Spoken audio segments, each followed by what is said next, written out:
Welcome, everyone. This is your friend, the DN What If, here with another exciting fanfiction. Today, we're diving into the story of... If you enjoy this video, don't forget to hit that like button and subscribe for more fanfiction content just like this. Now, let's get started with the fanfic. Chapter 1. A New World Beckons. Izuku Midoriya had always believed in heroes. Ever since he was a small child, he had looked up to them, especially All Might, the symbol of peace. He admired how All Might always saved people with a smile, never wavering in the face of danger. It was that dream of being a hero that kept him going, even though the odds were stacked against him. Today, though, those odds seemed to crush him more than ever. "Get off, Deku!" Kaken's voice echoed in Izuku's ears as he lay on the ground, dirt staining his uniform and bruises forming on his arms. His school bag had been thrown aside, and his notebooks were scattered on the ground. Some of them, or Katsuki Bakugo, his childhood friend turned bully, stood over him, sneering. Behind him, a few of their classmates snickered, as if this was just another ordinary day. To the most, Izuku had stepped in to defend another boy their age, one who had been the focus of Kaken's wrath earlier.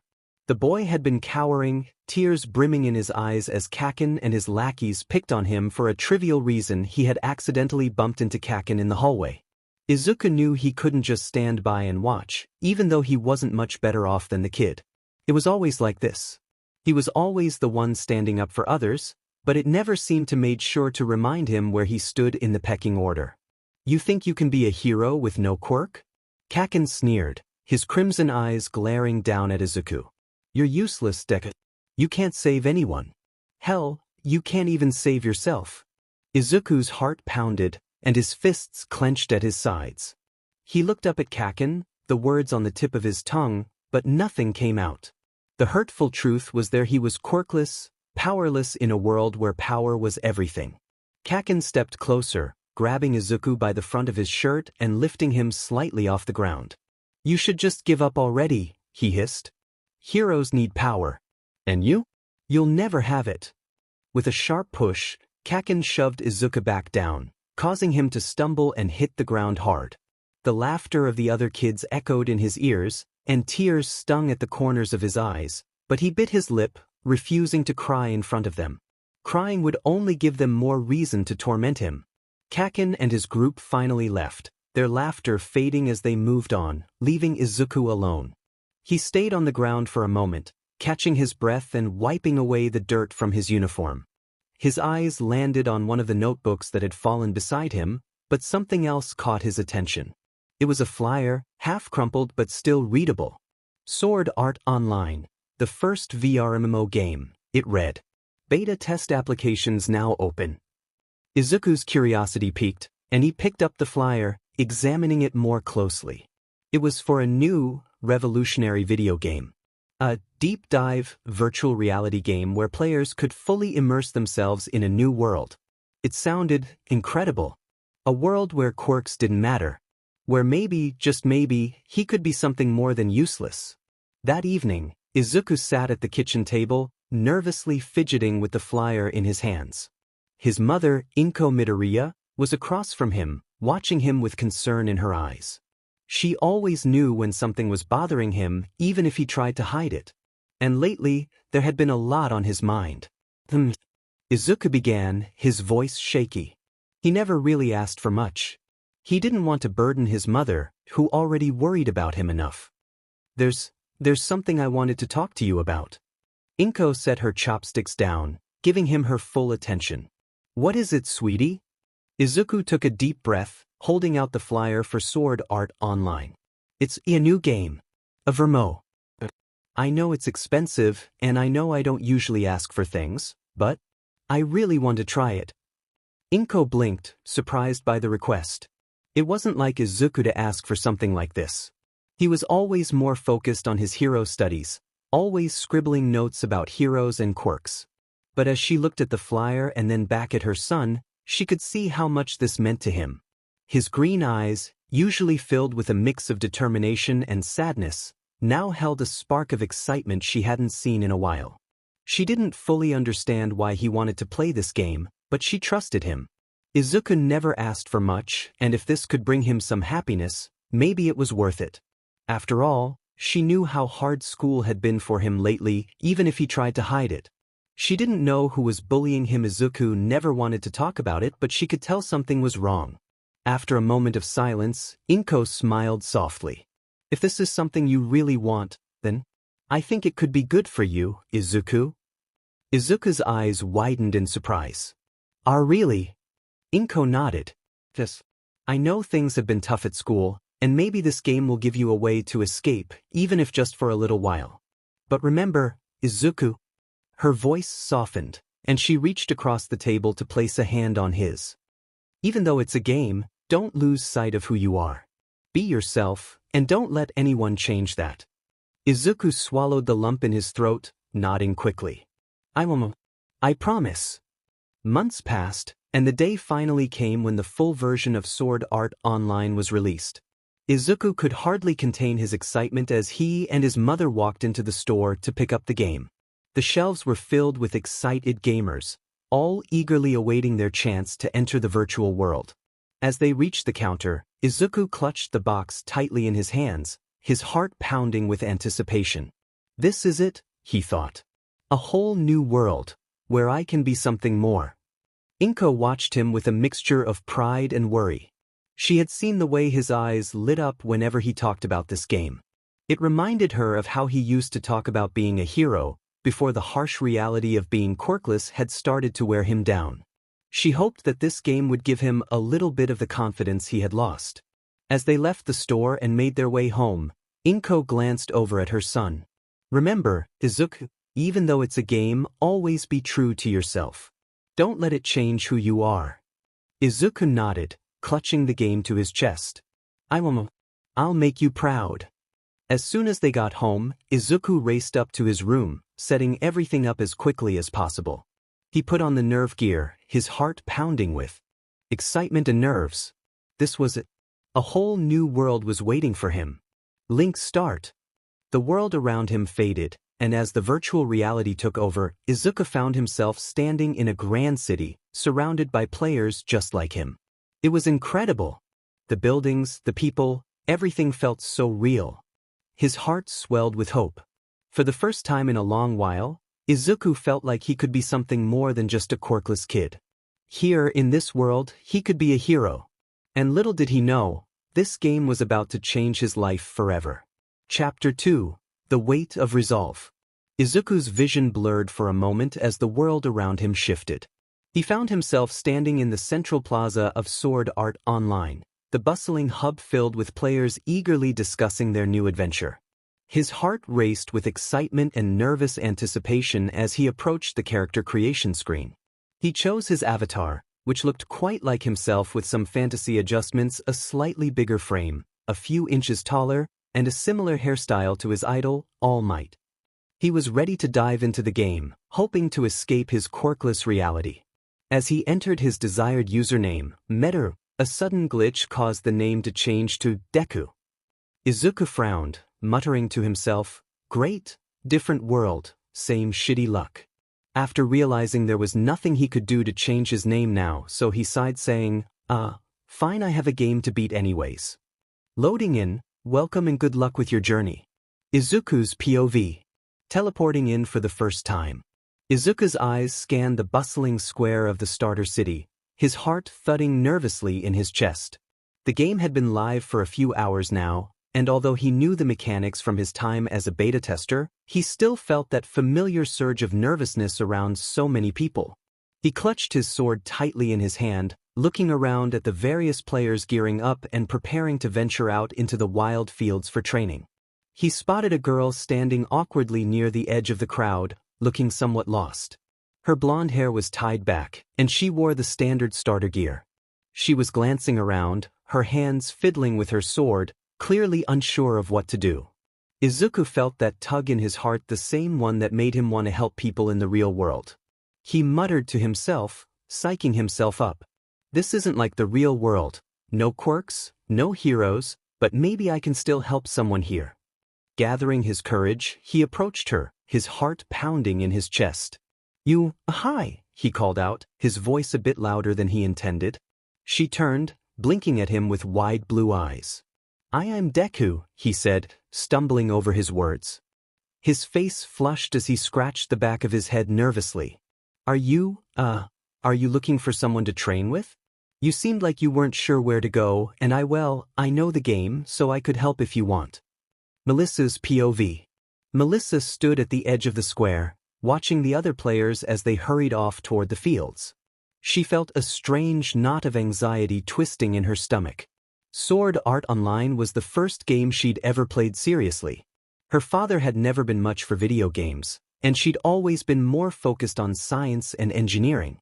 But when she heard about this full-dive VR game, she couldn't resist the chance to experience something new and exciting.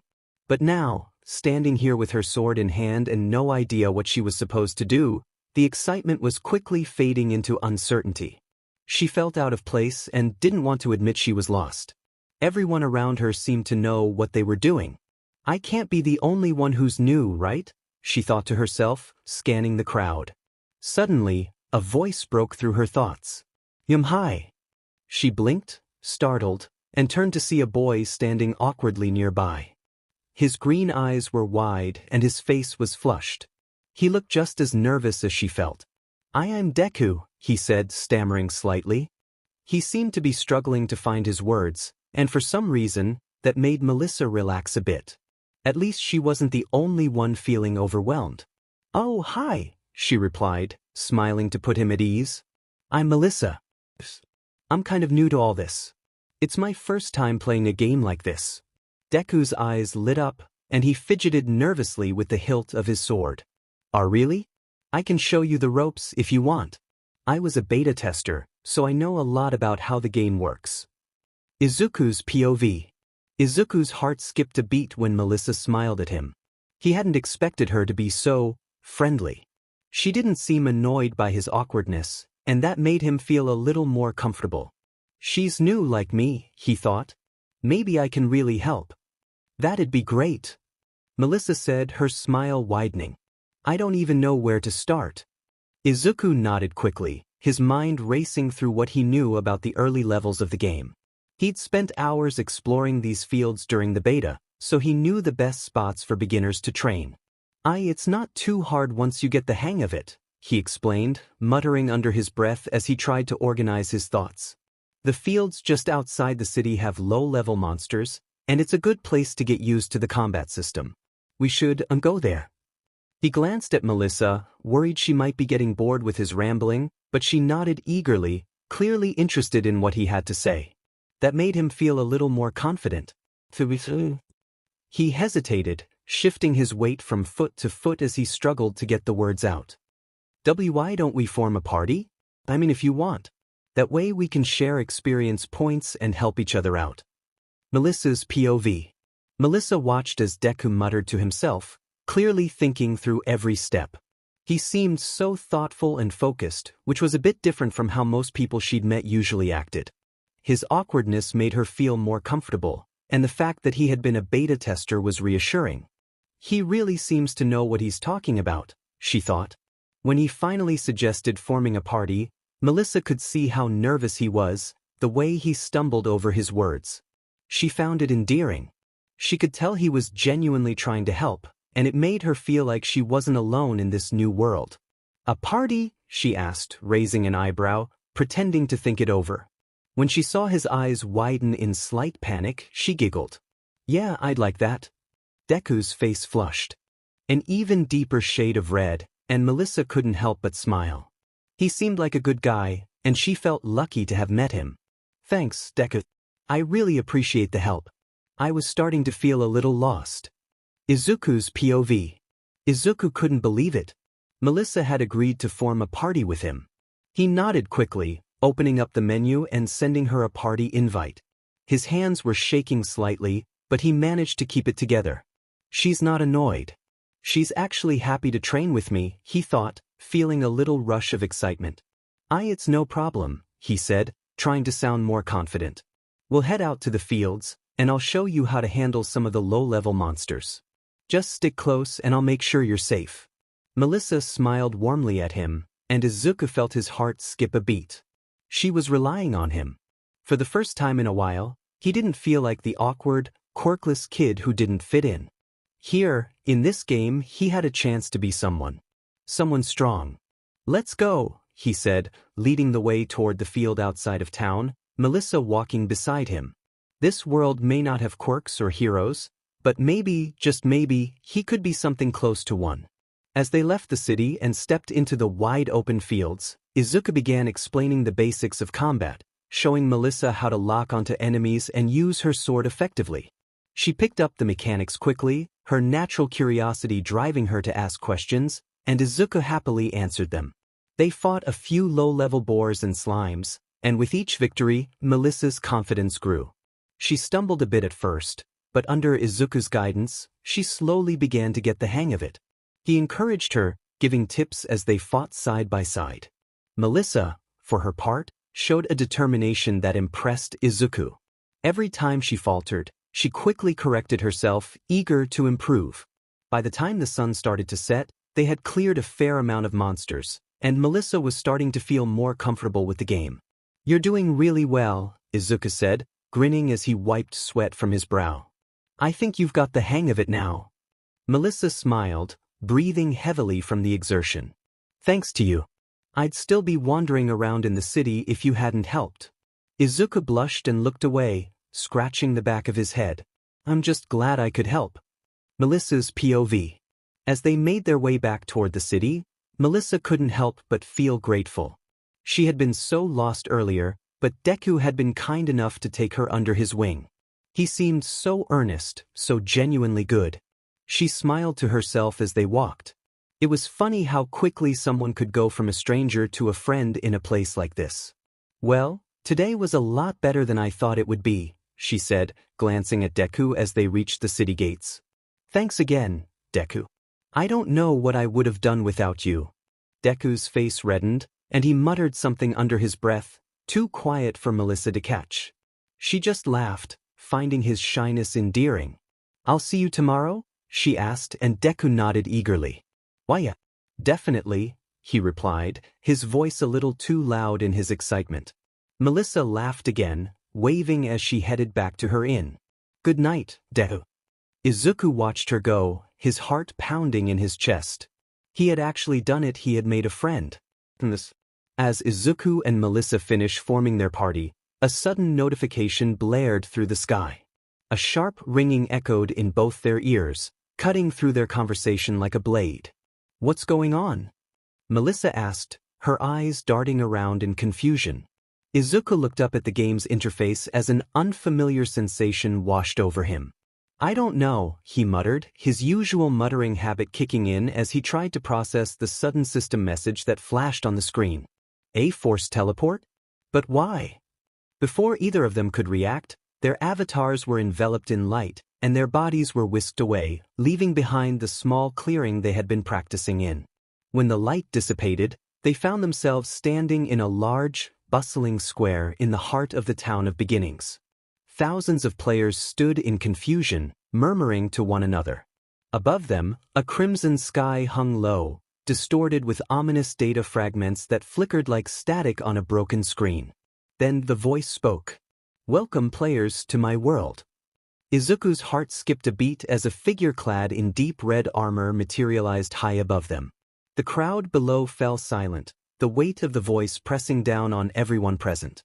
"I am Akihiko Kayaba, the creator of Sword Art Online," the voice continued. "I am sure most of you have already noticed an important fact. This world is no longer just a game." Melissa gasped beside Izuku, her face pale as she clutched her sword tightly. "What does he mean? Izuku, what is he talking about?" Izuku's mouth went dry. He felt a familiar sense of dread building in his chest, but it wasn't until Kayaba's next words that the reality of their situation truly hit. "You cannot log out of Sword Art Online," Kayaba declared. "And the only way to leave is by clearing the game. Any attempts to forcefully remove your nerve gear will result in your immediate death. And finally, if your HP reaches 0, your avatar will be deleted, and you will die in the real world." A brief pause before he continued. "Your meta abilities won't help you either. Each of your nerve gear have had a small quirk suppressant installed. Any attempts to use even a technology quirk will be futile. The atmosphere was thick with panic and disbelief. Cries of confusion echoed around the town square as Akihiko Kayaba's words sunk in. No log out. Death in the game means death in the real world. The players, once elated at the prospect of an epic VR adventure, now stood frozen in fear, their hearts heavy with the weight of their new reality. Deku's mind raced. He could feel his heart pounding in his chest as the truth of Kayaba's announcement clawed at him. No way out. This isn't just a game. His thoughts darted to his mother. What's she thinking right now? Is she trying to wake me up? The fear of her being alone, helpless to reach him, gripped his heart like a vice. As if sensing the mounting tension, Kayaba's voice echoed through the skies once more. To aid in your journey, I've left each of you a gift in your inventory. Deku, his hands shaking, reluctantly opened his menu, navigating to his inventory. Landed on a single new item, mirror. What? All around him, others were doing the same, pulling out the object and holding it in confusion. Before Deku could even question its purpose, a blinding light enveloped the square. His vision blurred for a moment, and a strange sensation washed over him like a shiver traveling through his entire body. When the light faded, Deku blinked, looking down at himself in shock. His in-game appearance, the sharp, confident look of the character he had chosen, was gone. In its place was a reflection of his real-world self, shorter, slightly more awkward, with the familiar messy green hair and soft features. His heart sank as he realized the avatar he had crafted to fit this world had been stripped away. All around him, gasps and murmurs of disbelief spread through the crowd. Players who had once donned towering, muscular bodies now found themselves in their real-world forms, shorter, lankier, younger, or older than they had appeared moments ago. The reality of their situation became even more painfully clear. A group of girls who had previously looked like seasoned warriors now looked like teenagers, wide-eyed and trembling.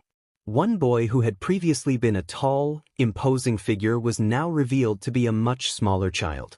There were tears, shouts, and confusion everywhere. Deku swallowed hard, his eyes scanning the crowd. This was never just a game to begin with, was it? He clenched his fists, trying to suppress the rising fear inside him. The world of Aincrad, once filled with excitement and wonder, now felt like a massive trap, a cage with no way out. Why? Someone in the crowd shouted. Why would he do this to us? Deku glanced over at the source of the voice, but he couldn't bring himself to answer. He didn't have an explanation. All he knew was that they were stuck here, and were going to have to fight to survive. As he stood there, processing the weight of their situation, the image of Melissa flashed through his mind, her smile, her unwavering belief in him. I have to keep moving forward. For her. His resolve hardened as he looked down at his real-world body. There was no hiding anymore. This was who he was, and he would survive. For Melissa. For his mother. For the promise he'd made. Cries of confusion continued around them, players still desperately checking their menus, hoping it was a cruel joke. But it wasn't. This can't be real. Melissa whispered, her voice trembling. Izuku clenched his fists, feeling his nails dig into his palms. It was real. He could feel it in his gut. Kayaba wasn't bluffing. This was life and death now. His mind raced back to the countless hours he had spent during the beta, and all of the dangers he had narrowly escaped. Now, all of those dangers could mean his life. Their lives. This isn't happening, Melissa muttered. It can't be.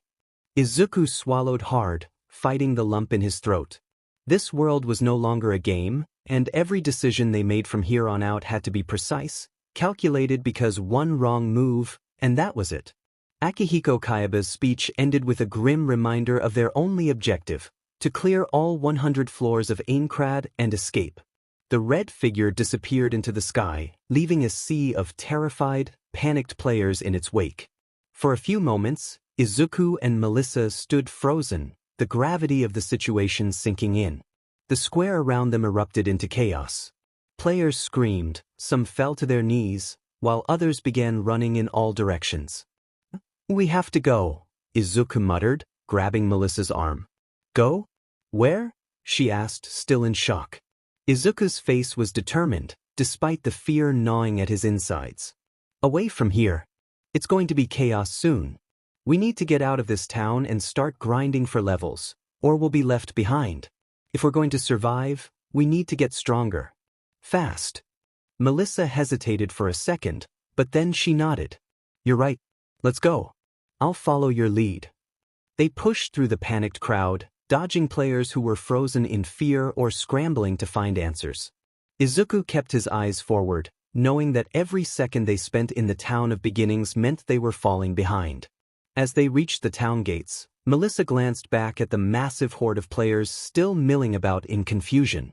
Do you think they'll be okay? Izuku shook his head. I don't know. But we can't wait to find out. His voice was firm, though inside, his stomach churned. He didn't want to leave anyone behind, but the harsh reality of this new world left them with little choice. If they stayed, they would be caught in the chaos, and chaos was the last thing they needed right now. They passed through the gates and out into the open fields beyond the town. The rolling hills of Aincrad stretched out before them, but Izuku's mind was already calculating their next move. We should head towards the next town. There'll be stronger quests along the way, and fewer players to compete with. Right? Melissa said, falling into step beside him. Her hands were still shaking, but she tightened her grip on her sword. We need to stay ahead. For now, we survive, and then we fight. Izuku nodded, glancing at the sky, which had returned to its serene, clear blue after Kaiba's ominous display. Yeah, and we win.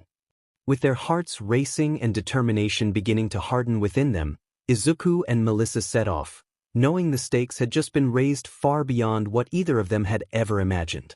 A few weeks later, the sun hung low over the rolling plains of Aincrad, casting a golden glow on the fields stretching out before them.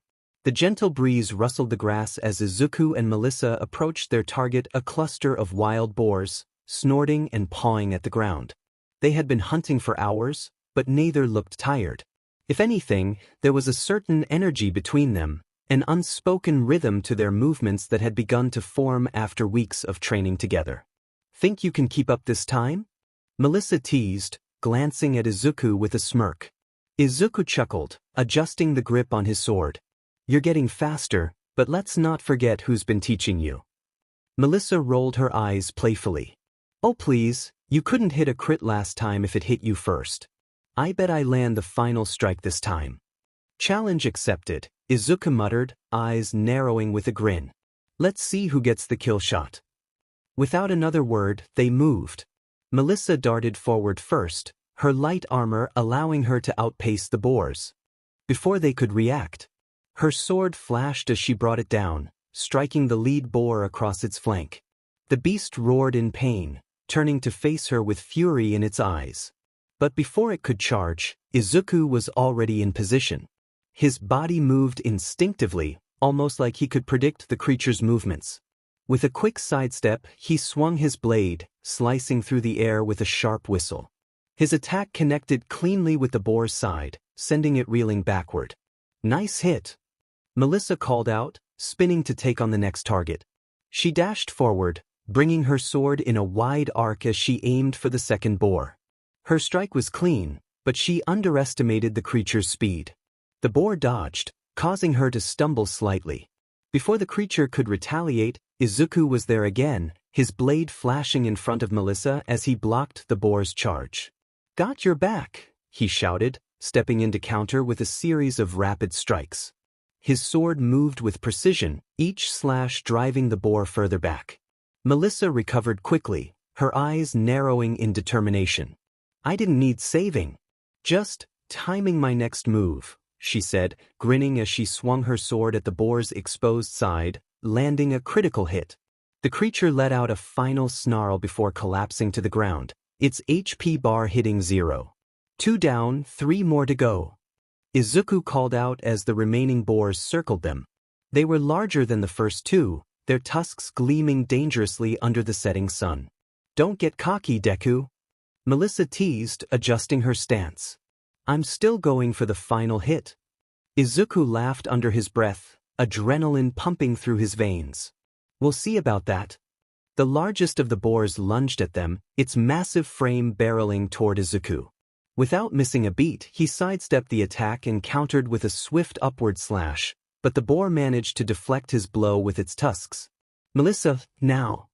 Izuku called, bracing himself for the next attack. "On it!" Melissa dashed forward, using the momentum of her sprint to drive her blade into the boar's exposed side. The creature let out a pained roar as its health dropped significantly. But it wasn't over yet. The remaining 2 boars charged in unison, aiming to catch them off guard. Izuku and Melissa instinctively moved together, positioning themselves back to back. "Let's do this," Melissa said, her voice steady despite the tension. "Right?" Izuku replied, his eyes focused and sharp. The boars came at them with ferocity, but Izuku and Melissa had been training for this moment. They had developed a rhythm, a fluid dance of sword strikes and dodges that allowed them to cover each other's weaknesses. As one boar lunged at Izuku, Melissa would step in, intercepting the attack with a precise strike. When the second boar turned to charge at Melissa, Izuku would leap into action, his sword slashing through the air to drive the creature back. Their movements were synchronized, their strikes landing in perfect harmony. Melissa's sword flashed as she landed a critical hit on one of the boars, while Izuku followed up with a powerful combo that sent the other one sprawling to the ground. The final boar, the largest of the pack, let out a furious roar as it charged once more. This time, Melissa dashed forward, her sword raised high. "I've got this," she shouted, her voice filled with determination. But just as she was about to land the final blow, Izuku stepped in, his sword glowing with a brilliant light as he unleashed a powerful sword skill combo. His blade sliced through the air with lightning speed, delivering the final strike that brought the creature's HP bar crashing down to 0. The boar let out a defeated groan before collapsing to the ground, disintegrating into pixelated fragments. A victorious fanfare played as both their experience bars filled up. Melissa stood there, panting slightly as she caught her breath. "Oh, you stole my kill shot," she said, glaring at Izuku with mock indignation. Izuku scratched the back of his head sheepishly, a grin spreading across his face. "I didn't mean to. It just happened." "Sure it did," Melissa muttered, but she couldn't hide the smile creeping onto her lips. "Fine, I'll let it slide this time. We did good though. That was some pretty solid teamwork." Izuku nodded, checking his inventory. "We're getting better. Our timing's improving with every fight." A notification popped up in the corner of their vision, signaling their level up. Melissa's eyes widened as she opened her status screen, her face lighting up with excitement. "I'm up 2 levels. Finally hit level 12, she exclaimed, her voice filled with pride. Izuku smiled warmly at her. "Nice. You've been working hard for that." "Yeah, I wait." Melissa glanced over at Izuku's screen as he pulled up his stats, and her jaw dropped. "You're level 18? Izuku blinked, looking at her in surprise. "Yeah, I guess I am." Melissa stared at him in disbelief. How did you get so far ahead of me? We've been fighting together this whole time." Izuku chuckled nervously, rubbing the back of his neck. "I may have been grinding a little extra during the nights when you were resting." Melissa's eyes narrowed. "You've been sneaking out to grind while I was sleeping?" Izuku waved his hands defensively. "I wasn't trying to leave you behind, I swear. I just couldn't sleep. Sometimes, and I figured I'd get a little more XP while I was up." Melissa crossed her arms, feigning a pout. "That's not fair. You should have woken me up.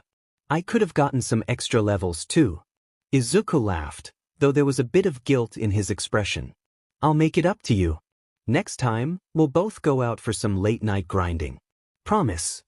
Melissa huffed, but the playful smile on her face showed she wasn't really upset. "Fine, you owe me big time." As they gathered their loot and prepared to head back to town, Melissa couldn't help but glance at Izuku out of the corner of her eye. Despite his humble attitude and constant muttering, he was something else. His skill, his determination, it was on a different level. And yet, even with all of that, he never left her behind. He was always there, looking out for her. She smiled to herself. Maybe, just maybe, they really could survive this game together. After their long day of battling and adventuring, Izuku and Melissa returned to a quiet spot in the village, sitting near a small fountain that reflected the gentle moonlight. The peaceful ambience surrounded them, allowing both to catch their breath. As they relaxed, Melissa looked over at Izuku, her expression softer, more thoughtful. "Hey, Deku. I was wondering," she began, her voice tentative. "Is it okay if I ask you about your real life? You've shared bits and pieces, but I'd like to know more about you. I mean the real you." Izuku blinked, a little surprised by the question, but after a moment, he nodded. "Yeah, I don't mind. It's just, there's not much to tell really." Melissa smiled gently. "That's not true. Everyone's story matters. Yours does too."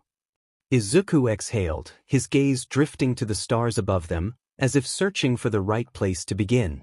"Well, I guess it starts with my friendship with Kaken." He paused, and Melissa noticed the slight edge in his voice when he said the name. "We grew up together. Back when we were little, he was always confident, strong. I really admired him at first. We were close. But then, things changed." Melissa listened intently, her eyes reflecting sympathy as Izuku continued. "I was diagnosed quirkless when I was 4, he said quietly, the words feeling heavy. At first, I didn't really understand what that meant. I still thought I could be a hero, you know? Just like everyone else. But Kaken, he changed when we found out. I guess he saw me as weak, different. The bullying started soon after. He'd call me Deku, telling me I'd never be a hero, that I should just give up." Melissa's heart ached at hearing this. "I'm sorry you went through that. That must have been hard." Izuku nodded, though his smile was faint and a little sad. "Yeah, it was. But I never gave up on wanting to be a hero.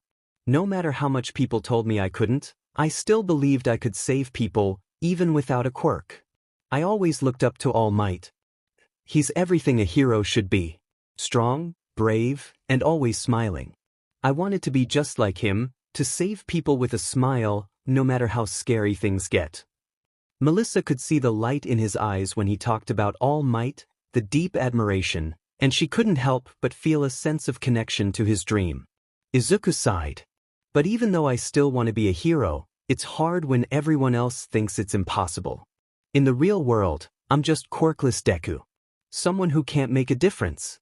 That's why this game felt like a second chance to me." There was a pause as Izuku looked down, lost in thought, before Melissa gently broke the silence. "You're not the only one, you know." Izuku looked up, puzzled. "What do you mean?" Melissa took a deep breath, steadying herself before speaking. "I'm quirkless too." Izuku's eyes widened in surprise. "Wait, you are?" Melissa nodded. "Yeah. Just like you. I grew up wanting to be a hero too. But without a quirk, I thought it would be impossible. So, I made a different choice. I decided I'd be like my dad, work in support. He creates technology that helps heroes. I thought if I couldn't be one, I'd at least help them succeed." Izuku tilted his head slightly, curiosity in his eyes. "Who's your dad, if you don't mind me asking?" A small smile crept onto Melissa's face as she answered. "David Shield." Izuku's jaw practically dropped. David Shield? The David Shield? The one who created all those amazing support items for All Might and other top heroes. Melissa giggled at his reaction. "Yeah, that's him. I guess I never mentioned it before because I didn't want it to change how you saw me." Izuku's starry-eyed admiration couldn't be contained. "David Shield? I've read all about his work. He's a genius in the support industry. I can't believe, and you're his daughter. That's incredible." Melissa laughed softly, enjoying Izuku's fanboy moment. "Yeah, I suppose it is. He's pretty amazing. But you know, growing up with someone like him, I always felt like I had to live up to that legacy. I wanted to make a difference, just like him, even if it wasn't by being a hero. That's part of why I came to Sword Art Online. I thought maybe I could find a way to help people here too." Izuku's excitement was palpable, but he managed to calm himself a bit. "I had no idea. That's fun. I guess we both came here for similar reasons, then. To make a difference." Melissa smiled warmly at him. Yeah, I guess we did. There was a brief, comfortable silence before Melissa added, You know, All Might is kind of like an uncle to me. Izuku froze. What? Melissa chuckled at his stunned expression. Yeah, he and my dad are really close. He visits a lot. I'm sure if we ever get out of here, you could meet him. Maybe even ask him for some tips on being a hero. Izuku's face turned bright red, his heart racing at the very thought. Emmy? Meet All Might? I could never ask you to do something like that. That's too much. Melissa just smiled softly. Deku, what else are best friends for? Those words hit Izuku harder than any monster they had faced in the dungeon. Best friends. It had been so long since anyone had called him that. His eyes welled up with tears, overwhelmed by the kindness and acceptance Melissa had shown him.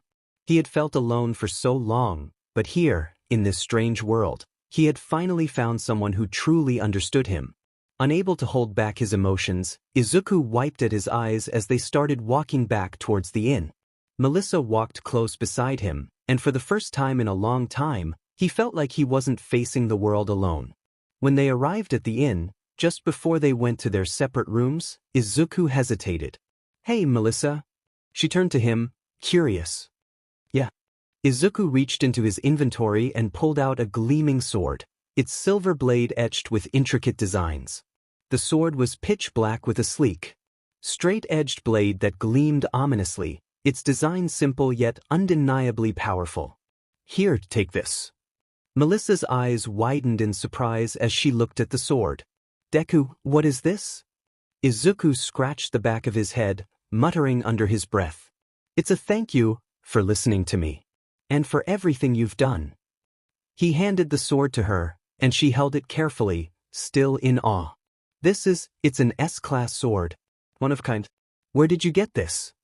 Izuku smiled sheepishly. I got it from the boss today, but I want you to have it. Hopefully it'll help keep you safe. Melissa's eyes shimmered with gratitude as she looked up at him. Thank you, Deku. This means a lot to me. Izuku nodded, trying to downplay his own emotions. Yeah, well, I just want you to be safe. That's all. They exchanged quiet smiles, and with that, they each went to their respective rooms. Tomorrow would be another day of training at the Eastern Dungeon, but tonight, both of them went to bed with a renewed sense of hope and trust in each other. Chapter 3: A Hero's Vow. Izuku awoke the next morning to the dim light filtering through the thin curtains of the inn's modest room. The events of yesterday still weighed heavily on his mind, but today was another opportunity to grow stronger, to get closer to clearing the game. He got dressed and headed downstairs, where he found Melissa already waiting by the breakfast bar. The inn they were staying at was far from luxurious. The breakfast offerings consisted of stale bread, thin soup, and some dubious-looking fruit. It wasn't much, but it was something. Melissa wrinkled her nose as she poked at the bread. I'm starting to think we should have splurged for a better hotel. Izuku chuckled softly, grabbing a piece of the bread and taking a bite. Yeah, it's pretty bad. But there's a quick quest we can do around here that rewards cream. It might make this a little more bearable. Melissa glanced up at him, slightly amused. A cream quest? Seriously? Izuku nodded, a small smile on his face. Yeah, it's only available in this town. We should do it before we leave. Afterward, we'll head to the last town before the boss. I've heard rumors that a group is getting organized to take on the floor boss soon. Melissa groaned in mock frustration, though her smile betrayed her amusement. Fine. Let's get your precious cream. But after that, it's straight to the Eastern Dungeon for one last XP grind, okay? Deal, Izuku said with a grin.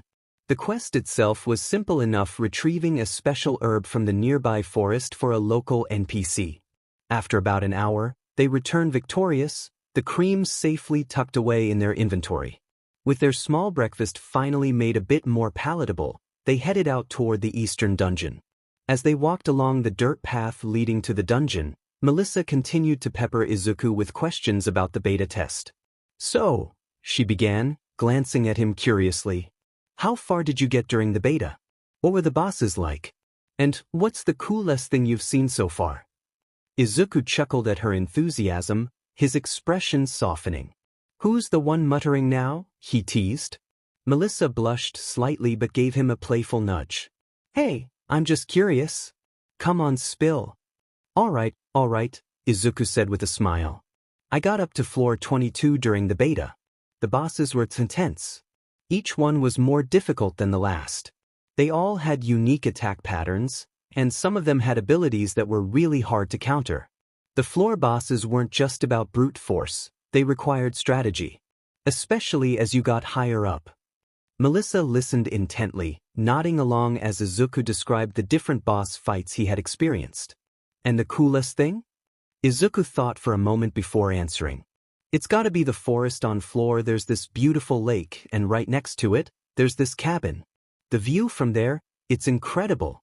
It might be the most peaceful place I've ever seen. Melissa's eyes lit up with excitement. You'll have to take me there someday. Izuku smiled warmly at her suggestion but then noticed Melissa's expression growing more thoughtful as she asked another question.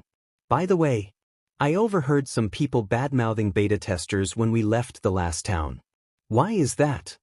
Izuku's face darkened slightly as he thought back to the resentment some players held toward beta testers. It's because beta testers had a head start in the game. We knew things about the floors, the bosses, and the best strategies to survive. Some players think we should be sharing that knowledge with everyone, but others assume we're just hoarding it for ourselves to stay ahead. They think we're selfish. Melissa shook her head, her voice firm. That's ridiculous. Not all beta testers are like that. I mean, I'd probably be dead already if it wasn't for you. Izuku blushed slightly at the compliment but gave her a small smile. Thanks, Melissa. I try to help where I can. Not all beta testers are bad, but I get why some people might be upset. It's a tough situation. They continued their conversation as they approached the dungeon's entrance, the dark stone structure looming before them. The air grew colder as they stepped inside, the weight of the dungeon's dangers settling over them. The sound of their footsteps echoed against the stone walls as they ventured deeper into the labyrinth. After a while of battling through the dungeon's monsters and gathering experience points, Melissa spotted something up ahead. Hey Deku, look! A treasure chest! Before Izuku could react, Melissa had already started running toward it. His eyes widened in panic as he realized what was happening. No, don't touch it. But it was too late. As soon as Melissa opened the chest, the dungeon doors slammed shut with a deafening clang. A chilling silence filled the room, and Izuku's stomach dropped. He knew what was coming. Suddenly, the walls seemed to come alive as monsters poured into the room from every direction. There were too many of them, far more than they could handle alone. Get ready! Izuku shouted, drawing his sword as the monsters closed in. Melissa stood by his side, her own sword at the ready. Together, they fought valiantly, their blades flashing as they cut through the horde. But for every monster they felled, two more seemed to take its place. It was a losing battle. Amid the chaos, Izuku and Melissa got separated. Izuku's heart raced as he watched from across the room, helpless as Melissa was surrounded. She fought bravely, but the sheer number of enemies overwhelmed her. Izuku tried to push his way through the crowd, but he wasn't fast enough. He saw it happen in slow motion. A monster's blade struck Melissa, and she staggered back, clutching her side. Izuku's eyes widened in horror. Melissa! Desperation fueled his movements as he fought his way toward her, cutting down monsters in a frenzy. But when he finally reached her, it was too late. Melissa collapsed to her knees, her breathing labored. No, no, no! Izuku cried, kneeling beside her as he fended off the remaining monsters. Melissa smiled weakly, her voice barely a whisper. I'm sorry, I should have been more careful. Tears streamed down Izuku's face as he shook his head. No, don't apologize. You're going to be okay. Just hang on. But Melissa knew that her health bar was nearly empty, and there was nothing that could be done. She looked up at Izuku, her eyes soft and filled with warmth. Whatever it takes, Deku, save the people here. Become the hero of Aincrad.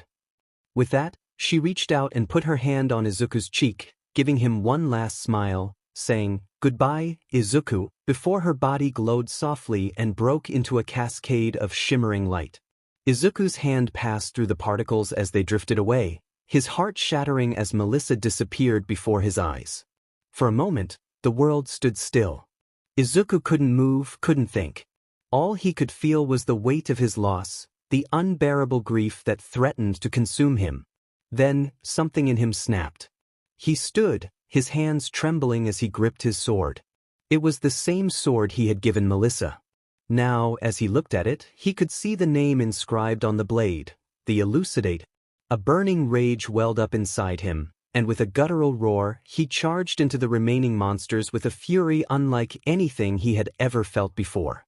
His sword cut through the air with devastating precision, each swing fueled by his heartbreak and anger. The monsters fell before him, their bodies dissolving into nothingness as he tore through their ranks. Izuku fought like a man possessed, his movements a blur of violence and raw emotion. He didn't care about the danger, didn't care about the wounds he sustained. All he wanted was to make them pay. For Melissa. For all the friends he had lost. The battle seemed to stretch on forever, but eventually, the last monster fell, its body crumbling to dust. Izuku stood in the center of the room, panting heavily, his sword still clenched tightly in his hand. The silence that followed was deafening. Tears streamed down his face as he looked at the spot where Melissa had disappeared. His heart felt like it had been ripped from his chest, and all he could do was whisper to himself, "Whatever it takes. I promise." He collapsed to his knees, his sword slipping from his grasp as the weight of his grief overwhelmed him. Alone, in the middle of the dungeon, Izuku cried. Chapter 4: Echoes of the Fallen. A month had passed since Melissa's death. A month since her words echoed in Izuku's mind, reminding him of the person he wanted to be, the hero he had always dreamed of becoming. But now, that dream felt distant, unreachable. He wandered into the last town of the first floor, his steps slow and deliberate. The lively atmosphere around him contrasted starkly with the hollow emptiness he felt inside. Izuku's once bright eyes were now shadowed with guilt and grief. He had grown distant, keeping to himself, convinced that the path forward was one he had to walk alone. The memories of fighting alongside Melissa still haunted him, her laughter, her determination, and her final moments as she dissolved into pieces of light. I failed her. That thought had burned itself into his mind, repeating over and over until it was all he could think about. He couldn't bear to get close to anyone else, fearing that he'd fail them too. Being a solo player was the best way. The only way to keep people safe. He had stopped using the sword he gave Melissa. The elucidator now remained in his inventory, untouched. Every time he saw it, he was reminded of the promise he made to her. But he wasn't ready to wield it again. Not yet. Asuna's POV. Asuna's sword was a blur of motion as she fought valiantly against the relentless waves of monsters. Her breaths were ragged, and her strength was waning. The labyrinthine dungeon was a cacophony of chaos swords clashing and monsters roaring. Her mind was clouded with the dread of defeat and the sharp pang of worry for Mito. Asuna had witnessed Mito's hurried departure earlier in the battle.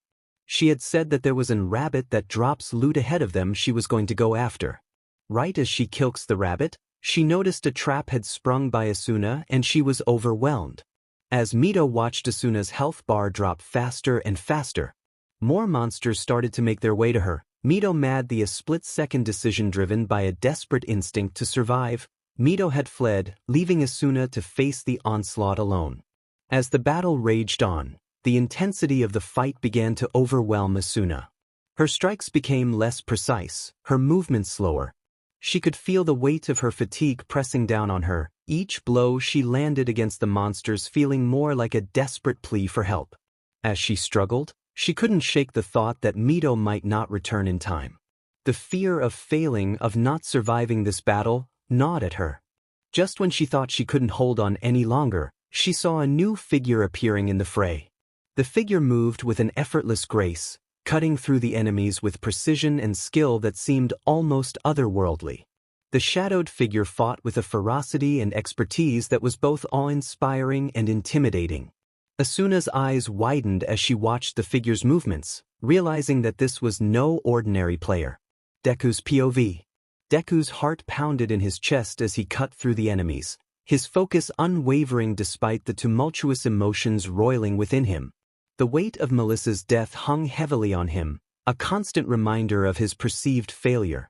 Each swing of his sword was an attempt to atone for his past, to redeem himself from the guilt that plagued him. His movements were fluid and precise, a testament to the countless hours he had spent honing his skills. When Deku saw Asuna in trouble, something within him snapped. It wasn't just a sense of duty that drove him but a deeper, almost primal urge to protect those who were vulnerable. The memory of Melissa's last moments haunted him, and he was determined not to let anyone else suffer the same fate. As he fought alongside Asuna, he could see the exhaustion in her eyes, the struggle in her movements. His resolve hardened as he fought off the last of the enemies surrounding her. The battle felt personal, a way to channel his grief and anger into something productive, something that could potentially save a life. Asuna's POV. The battle ended almost as abruptly as it had begun. The enemies lay defeated, and the dungeon's eerie silence was a stark contrast to the earlier chaos. Asuna lowered her sword, her hands trembling slightly as she tried to regain her composure. The mysterious figure who had saved her now stood before her. Asuna's heart pounded in her chest, her mind barely registering the swift destruction of the monsters that had nearly ended her life moments ago. One moment, she had been on the verge of death, surrounded by creatures too powerful for her to handle alone, and the next, the boy had appeared, his movements fast and decisive, like he was more part of the game than a player. She stared at him, still reeling from the shock of her near-death experience. "But why did you save me?" she asked, her voice barely above a whisper. The boy, clad in dark armor, didn't even flinch at her question as Deku approached her, his face partially obscured by the shadows of his hood. He reached out and handed her a small bag. The gesture was unexpected, and Asuna's eyes widened in surprise as she looked inside the bag. The items within were invaluable: a health regeneration crystal, a teleport crystal, and a map. Her initial shock was quickly followed by a rush of gratitude. She looked up to see the boy looked about the same age as her, or maybe slightly younger since he was shorter than her. She met his green eyes, sharp yet distant, as if he'd seen too much for someone his age. His voice was calm, but it carried a weight that sent a chill down her spine. "Because your face told me your true feelings. You didn't want to die." "Thank you," Asuna said, her voice tinged with emotion. "I don't know how to repay you." Deku's just turned around and walked away, with a small wave goodbye without looking back, leaving Asuna stunned and confused by the interaction. But she was too swept up in her pain about Mito to think about it any further. As Deku made his way towards the last town of the first floor, his mind was consumed by the weight of his grief and the burden of his decisions. The town was bustling with activity, a stark contrast to the grim reality of the dungeon. Players were chatting, buying items, and preparing for the next challenges. For Deku, however, the noise and commotion felt distant, as if he were observing from behind a glass wall. He had become accustomed to the solitude of his existence, finding comfort in being alone despite the occasional interaction with others. The bustling marketplace, filled with vibrant colors and animated conversations, felt foreign to him. He moved through the crowd with a sense of detachment, his thoughts focused on the upcoming boss raid. As Deku started preparing for the raid, he crossed paths with a group of players, one of them being Klein, supposedly one of the leaders of the guilds that came to the meeting. With his friendly demeanor, he gave Deku a nod of acknowledgement. "Hey, Deku," Klein called out. "You ready for the raid?" Deku merely nodded, his gaze focused on the ground. "Yeah, just preparing." Klein, ever the enthusiastic one, chimed in with a smile. "You know, we've heard good things about you. Good luck out there, hope we can chat longer next time." Deku gave a curt nod in response, his expression unreadable. Thanks," he replied. The brief exchange was polite but lacked the warmth of genuine camaraderie. As Klein and his guild moved on, Deku resumed his preparations, his mind still preoccupied with the weight of his decisions and the burden of the role he had chosen for himself.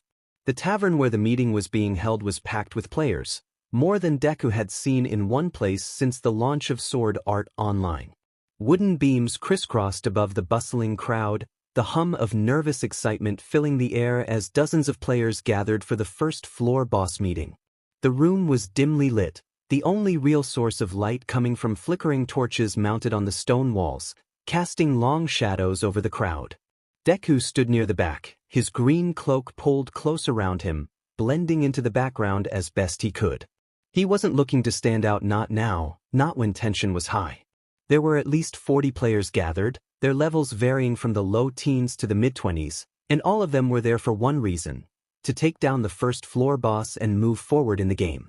At the front of the room, a tall man named Diavel, one of the more prominent players on the front lines, stood on a raised platform. His blue armor gleamed under the torchlight, and his expression was confident, almost too confident for Deku's liking. Diavel was clearly the one in charge. Deku thought his voice sounded familiar as he explained the strategy for the upcoming battle. It sounded almost as if he'd done this before. "All right, everyone," Diavel called out, raising a hand to settle the murmurs in the room. "We've gathered the strongest players here on the front lines, and with this group, we're going to defeat the boss and clear the first floor. Now, the raid is going to be divided into parties. We'll need balanced groups of damage dealers, tanks, and support." Deku listened quietly as Diavel broke down the plan. The strategy was simple enough: tank the boss while damage dealers whittled down its health, and support players would keep everyone alive with healing potions and buffs. It was standard MMO strategy, but in a world where one wrong move could mean death, everyone was on edge. "We'll divide into groups of 6, Diavel continued. "It's a party requirement for the boss room. Make sure your party is balanced and that you have enough healing items. Once we're inside, stick to your role. Don't get greedy, don't panic, and most importantly, don't die." The players around Deku began shifting, forming into groups. Most had already arrived with their parties, huddling in circles as they discussed last-minute preparations. The energy in the room was a mix of anticipation and anxiety, with some players cracking nervous jokes while others checked their inventories one last time. Deku scanned the room, taking note of the players who were still alone. His eyes settled on a familiar figure standing near the edge of the crowd, the girl he had saved just a few days prior. She stood by herself, arms crossed, her hood pulled low over her face. Her equipment looked a little better than the last time he'd seen her, but she still seemed a bit out of place amidst the more seasoned fighters. Deku sighed. He had come here knowing that he couldn't stay solo for this raid. The boss room required parties of 6, and he couldn't take on Ilfong the Kobold Lord alone. Reluctantly, he pushed through the crowd toward Asuna. She noticed him approaching and raised an eyebrow, her expression guarded. "You don't have a party either, do you?" Deku asked, his voice low so as not to attract attention. Asuna shook her head slightly, her eyes narrowing. "No. I prefer to fight alone." Deku understood that sentiment better than anyone, but he wasn't in a position to be picky. "Same," he muttered. "But we don't really have a choice. If we want to take down this boss, we'll have to form a party." Asuna hesitated, glancing around at the players already grouped up. There weren't many solo players left, and it was clear she wasn't eager to team up with a stranger. Finally, after a long pause, she gave a resigned nod. "Fine." Deku gave her a small nod in return. "Fine. Let's get this over with." They opened their menus, the soft blue light of their interfaces glowing in the dimly lit room. Deku sent Asuna a party invite, and with a brief hesitation, she accepted it. Her name appeared on his party list, and for a moment, neither of them spoke. The awkward tension between them was palpable, but Deku didn't let it bother him. This wasn't about making friends, it was about surviving. "We'll stick to the plan," Deku said, breaking the silence. "I'll focus on damage and you cover me."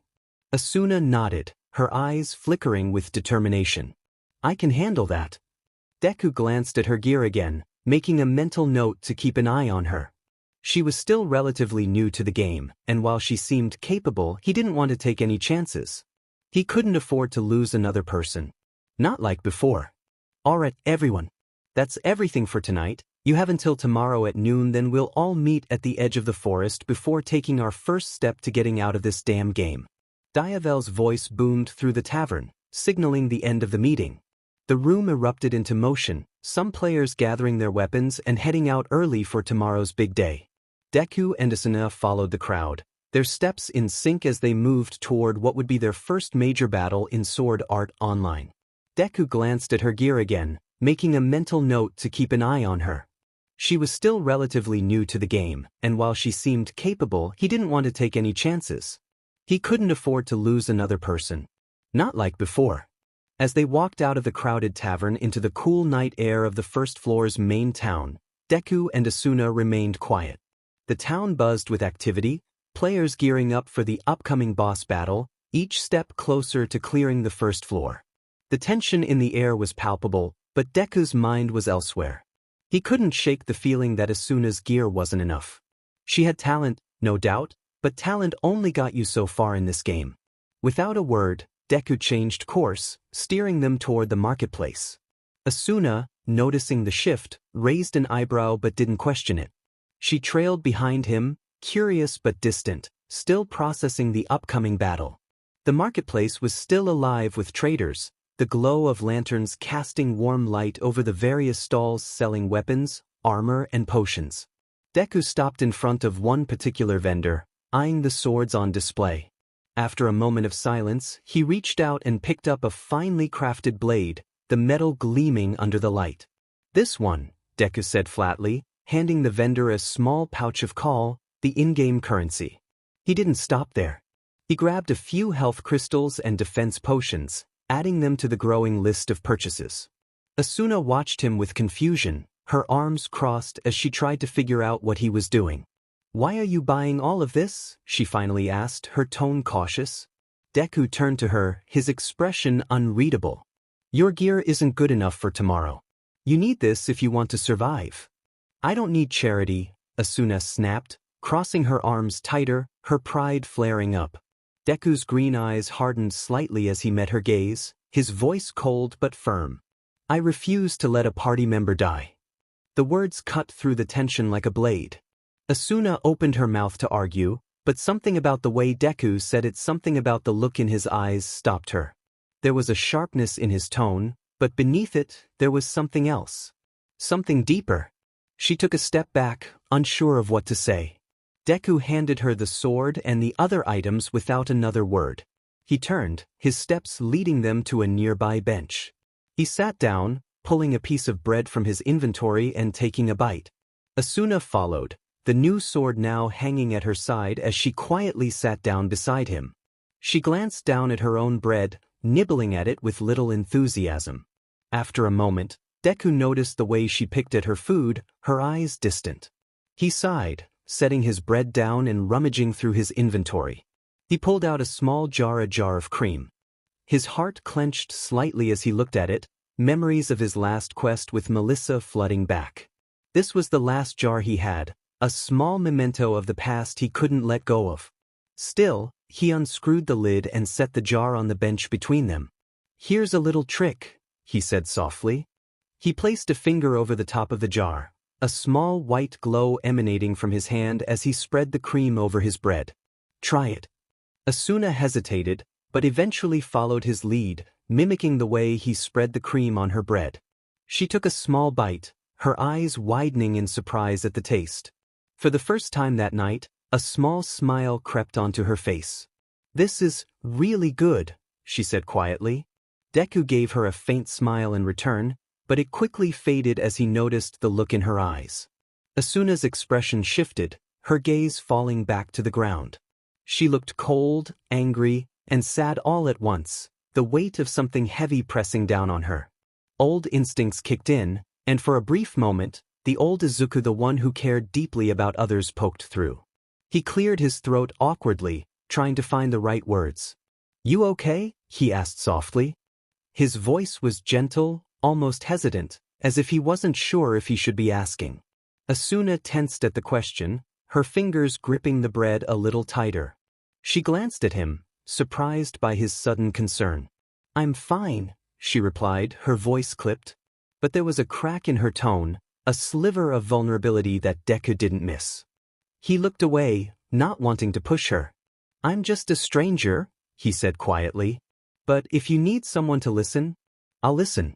Especially since we probably won't see each other again after tomorrow.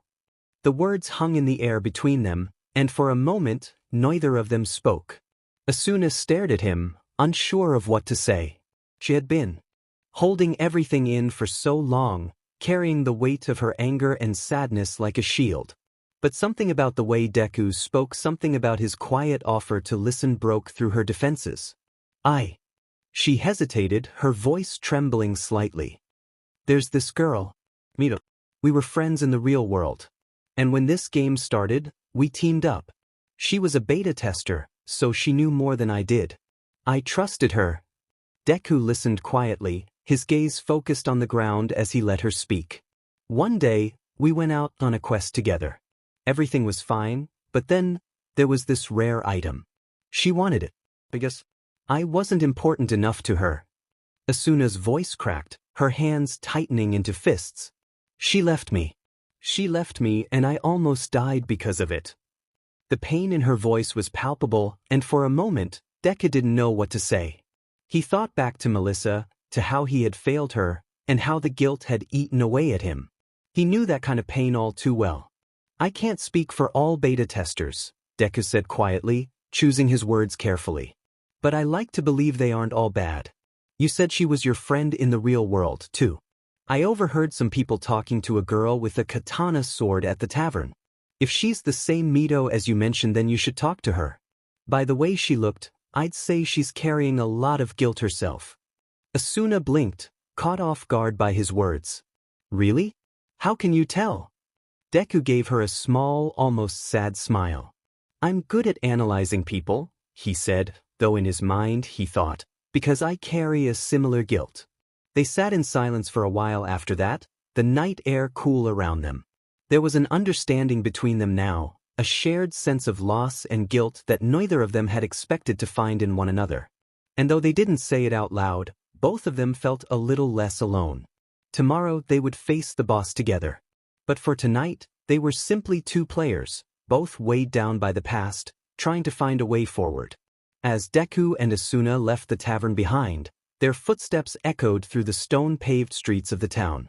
The moon hung low in the sky, casting a pale light over the quiet path that led to the labyrinth's entrance where the boss battle awaited them. Neither of them spoke for a while, both lost in their thoughts. The weight of tomorrow's fight hung heavy between them, and the silence became more and more uncomfortable. Asuna, her mind racing with questions and doubts, finally broke the stillness. Do you think this is eventually going to become normal? She asked, her voice soft but filled with uncertainty. Is that the reason Akihiko Kaiba did this?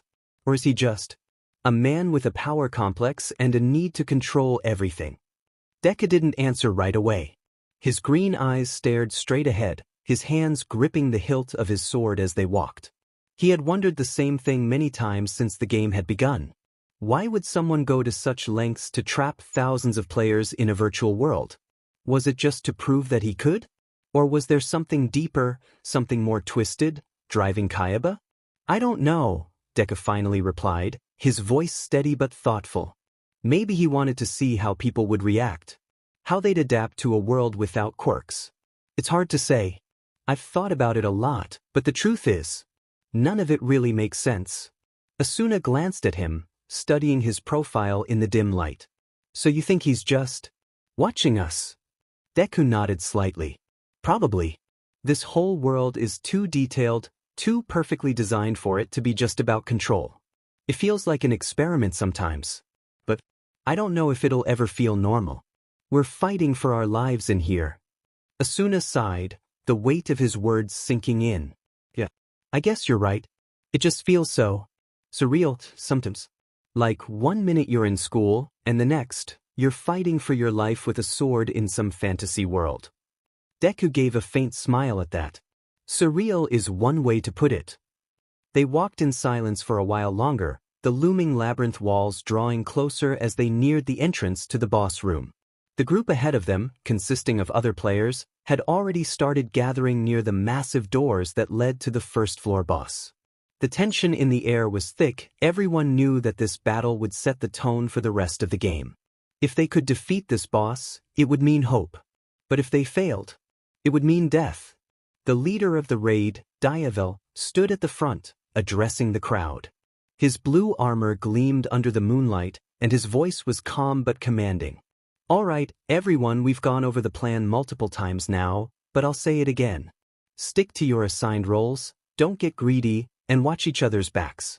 We take the boss down together, as a team. We've trained for this." Deku watched as the other players nodded, their expressions a mix of fear and determination. Diavel was a natural leader, rallying the group with confidence and charisma. For a moment, Deku wondered if Diavel had been a leader outside the game as well. There was something about the way he carried himself that felt familiar. "Asuna," Deku muttered, turning toward her, "stay close to me during the fight. We don't know what kind of surprises this boss might have." She nodded, gripping the new sword he'd bought her earlier. "Got it." The large doors to the boss room creaked open with a deep, ominous groan. Inside, the chamber was vast, dimly lit by torches hanging on the stone walls. In the center of the room stood the first-floor boss Ilfang the Kobold Lord. His massive figure towered over the players, his blood-red eyes glowing with malicious intent. Behind him, his minions the ruined Kobold Sentinels stood at the ready, armed with spears and shields. Diavel raised his sword, rallying the group. "Let's go!" The players charged forward, following the plan they had discussed. The tanks took the lead, absorbing the brunt of the damage from the Kobold Sentinels while the DPS players like Deku and Asuna weaved around, dealing as much damage as possible. At first, everything seemed to be going smoothly. Ilfang's health bar dropped steadily, the players working together to chip away at it while avoiding his heavy attacks. Deku moved fluidly through the fight, his sword slashing through one of the Kobold Sentinels with precise, calculated strikes. He could hear Asuna's blade slicing through the air beside him as they worked in tandem, keeping the enemies at bay. For a moment, he allowed himself to hope. Maybe they could do this. Maybe they could actually win. But then, something changed. As Ilfang's health bar hit the final quarter, he let out a deafening roar. His body began to glow with a dark, ominous energy, and suddenly his movements became faster, more erratic. The players scrambled to adjust, but the Kobold Lord's attacks were now unpredictable. Deku's eyes widened in shock as he narrowly dodged a devastating strike. What's happening? Ilfang's movements had become different.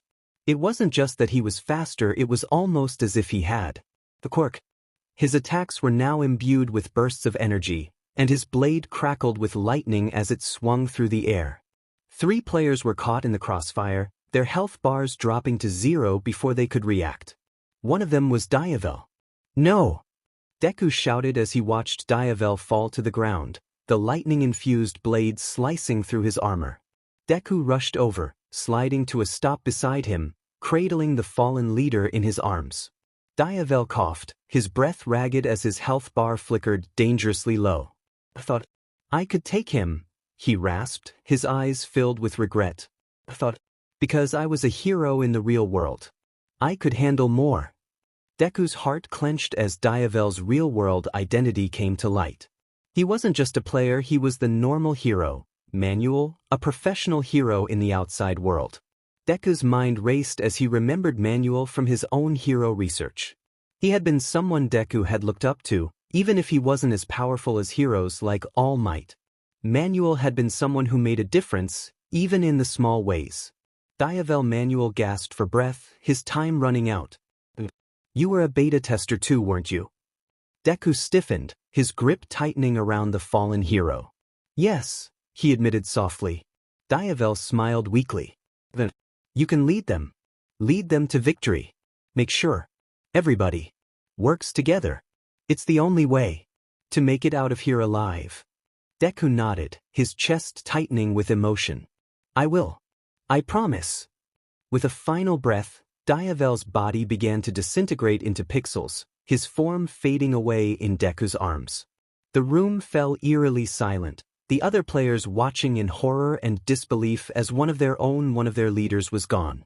But there was no time to grieve. Ilfang let out another roar, his health bar still dangerously high. Deku stood, his resolve hardening. He glanced at the remaining players, many of whom looked terrified and uncertain. Without a second thought, he stepped forward, his voice steady and commanding. We're not done yet. Follow the plan. Tanks up front, healers support from the back. DPS, focus on Ilfang's weak spots. The players hesitated for a moment before nodding, rallying behind him. Deku's heart pounded in his chest as he prepared for the final push. He gripped his sword tightly, his mind focused on one goal, finishing the fight and ensuring no more lives were lost. With a surge of adrenaline, Deku charged forward, his sword glowing with energy as he called out the name of his attack. Full smash. His blade slashed through the air with blinding speed, a combination of one of the game's sword skills and his own homage to All Might's signature moves. The strike hit Ilfang square in the chest, sending the Kobold Lord staggering back. The other players followed Deku's lead, launching their final assaults on the boss. Asuna's blade glowed as she delivered a devastating combo, her movements precise and deadly. The other DPS players swarmed the boss, their attacks synchronized with Deku's leadership. Ilfang's health bar dropped lower and lower until, with one final strike from Deku, the boss let out a deafening roar and shattered into pixels. The room fell silent as the last remnants of Ilfang disappeared, leaving nothing but the glowing crystals dissipating across the floor. As the cheers echoed around him, Deku stood in the center of the room, his sword lowered, his heart heavy. Manuel's final words echoed in his mind. Make sure that everybody works together, it's the only way. For a moment, he allowed himself to believe that this victory might have been worth the cost. But then, from the edge of the crowd, a loud voice cut through the celebratory atmosphere like a knife. 3 of us died, a player shouted, his voice thick with anger and grief. It shouldn't be a celebration. The noise around the room quickly came to a crashing halt. The players, who moments ago were congratulating each other and reveling in their triumph, now turned their attention to the fallen players' bodies that were slowly fading into pixels. The weight of what had just happened settled over the group like a suffocating blanket. We lost people, good people, the same player continued, his face pale with frustration. And it didn't have to happen. Another voice chimed in from the opposite side of the chamber. If the beta testers had told us about the boss's quirk, nobody would have died. Deku's stomach clenched. He could feel the atmosphere of the room shifting, anger, suspicion, and fear coalescing into something dangerous. The crowd was on the verge of turning on itself. His eyes scanned the room, locking onto Asuna and Mito, both standing to the side with wide, fearful eyes. Mito looked particularly terrified, her hands trembling as she clutched the hilt of her sword. Deku took a deep breath. I'm sorry, Manuel. I don't think I'm fit to lead, but I can at least keep them from tearing each other apart. He clenched his fists, forcing himself to make a decision. Manuel's words rang in his ears again, make sure they work together. Deku's mouth went dry as he took another breath, his mind racing. He could already feel the tension mounting around him, and he knew it was only a matter of time before things spiraled out of control. Without thinking further, he stepped forward and began to laugh. At first, it was quiet, just a low chuckle, but soon, it grew louder, echoing through the boss room until it drowned out the murmurs of the crowd. Players turned to look at him, confused and startled by his sudden outburst. Deku straightened up, his face twisted into an almost mocking grin as he spoke, his voice sharp and biting. You think beta testers are to blame for this? You really believe that just because we have more information, it means no one will die? The crowd fell silent, their attention now entirely on Deku.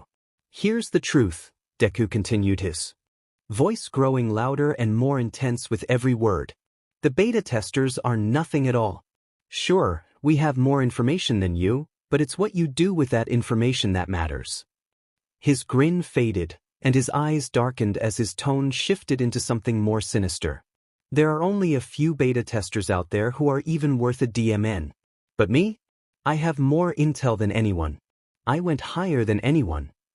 His voice dropped, becoming almost a whisper as he glared out at the crowd. And it'll stay that way here too. The room buzzed with murmurs again, the players now exchanging worried glances. One of them pointed at him and shouted, "You're worse than a beta tester. You're just trying to make yourself look better. You're a beater." More players began to chime in, throwing insults his way. Yeah, a beater. He's no better than the rest of them. He's probably hiding even more info from us.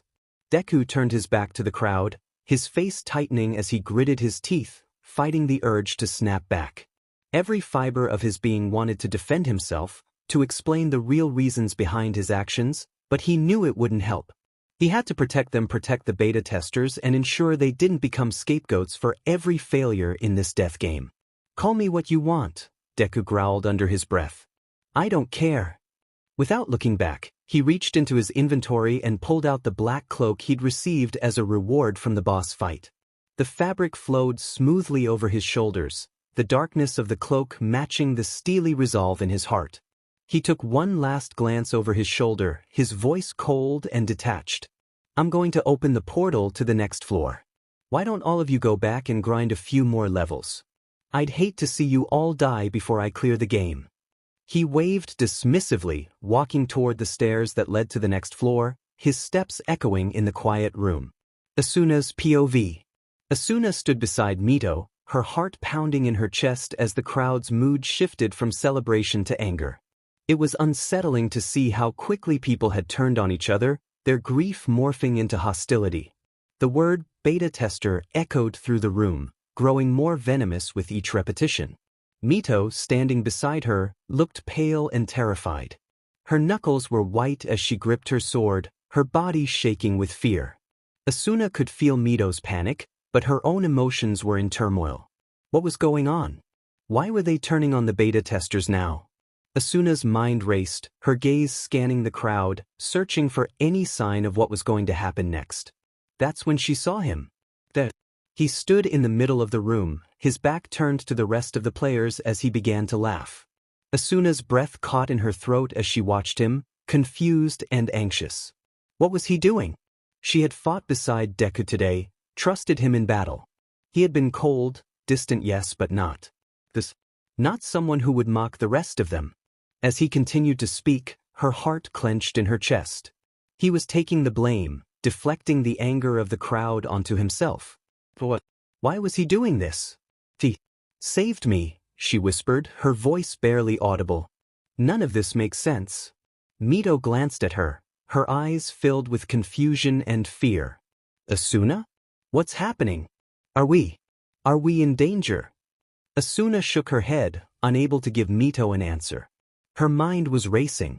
She looked back at Deku, who had already started walking away, pulling his black cloak around him as the crowd's anger began to die down. Mito, her voice trembling, turned to Asuna. Are you coming back with me? Asuna stared after Deku, her chest tightening with uncertainty.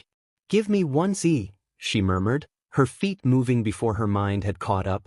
Asuna caught up to Deku on the stairs leading to the next floor. She had so many questions swirling in her mind, so many things she didn't understand. Wait, she called out, her voice carrying over the soft clatter of his footsteps. Why are you doing this? Deku stopped, glancing back at her, his face a mask of confusion. What do you mean? Asuna's fists clenched as she struggled to find the right words. You said all those things, but it doesn't make sense. You saved me. You helped me. Why are you acting like you don't care? Deku's eyes softened for a moment, but then his expression hardened again. I do care, he said, his voice steady but cold. But all I care about is beating this game. That's the fastest way to save everyone. Asuna frowned, her heart twisting at the distance in his words. But you're stronger with others, right? Shouldn't you have someone to fight beside you? Deku turned his gaze away, his shoulders stiffening. Trust me, he muttered quietly. It's safer for everyone if I'm alone. Asuna opened her mouth to protest, to argue, but before she could, Deku continued up the stairs, his black cloak billowing behind him. She stood there, watching him disappear into the shadows, her mind swirling with confusion and frustration. Who are you, Deku? She wondered, feeling an odd mix of sadness and curiosity settle in her chest. Chapter 5. A Hero's Burden. The snow fell silently around the desolate streets of the town as Izuku wandered aimlessly, his breath visible in the crisp winter air. His eyes, usually so bright with determination, were dull and distant. It was Christmas Eve in Aincrad, but the festive atmosphere that filled the town did little to lift his spirits. He felt like an intruder here, amidst the laughter and joy of other players. He couldn't stop thinking about her Melissa. Every step he took felt heavier, weighed down by the memories of her smile, her laughter, and the warmth she had brought to his life in this cold, unforgiving world. She had been his light, the one person who gave him hope when everything seemed so bleak. And now she was gone. How could I let this happen? Izuku whispered to himself as he continued to walk through the town square. His hands were balled into fists, trembling with frustration and grief. I couldn't even save her. How can I ever be a hero if I couldn't save her? Melissa Shield, the daughter of David Shield, the girl he had admired, the one who had given him inspiration, she was gone. She had been more than just a friend to him. She was All Might's niece, a symbol of hope in a world full of despair. And he had failed her. He had failed to be the hero he had always dreamed of becoming. Izuku clenched his teeth, trying to push the thoughts away, but they kept coming back, gnawing at him. I'm useless. I couldn't protect her. His pace quickened as he made his way toward the quest board, a glimmer of desperation flashing in his eyes. There had to be a way to fix this. A way to undo his failure. A way to bring Melissa back. His eyes locked onto the notice. Nicholas the Renegade's special event boss. Rumors for the reward, Revival Stone. Izuku stared at the notice for a moment, his heart pounding in his chest. A Revival Stone. A rare item capable of bringing back the dead if used within 10 seconds of their death. It was a slim chance, but it was all he had. If I can get that stone, he muttered to himself, his hands shaking. I can bring her back. I have to bring her back. He turned to leave the town, his resolve hardening. No matter the cost, no matter the danger, he had to get that stone. He owed it to her. If he couldn't save her in that moment, maybe he could still find a way to fix everything. Maybe then he could be the hero she had always believed in. As he made his way to the outskirts of town, he noticed a familiar group standing by the fountain. Klein, Agile, and a few of Klein's guild members were chatting, their faces lit up with the rare joy of the holiday season. They hadn't noticed him yet, and for a moment, Izuku considered slipping by unnoticed. But before he could make his escape, Klein's voice rang out. Deku, hey man. Klein called, waving him over with his usual exuberance. Izuku hesitated, but he couldn't just ignore them. Slowly, he made his way over, his expression as unreadable as ever. The closer he got, the more Klein's smile faded as he took in Izuku's demeanor. Agile crossed his arms, observing the kid with a concerned frown. Hey, you alright? Klein asked, his voice more serious now. I dunno, more brooding than usual. Izuku didn't answer right away. He didn't know how to explain what he was feeling, not that he wanted to. I'm fine, he finally muttered, though the words lacked conviction. I'm going after Nicholas the Renegade. Agile raised an eyebrow. That boss? You know it's a holiday event, right? The rewards aren't worth the risk. Besides, there's been talk about player killers ambushing people out there. I don't care, Izuku said, his voice cold and distant. I need that stone. I have to do this.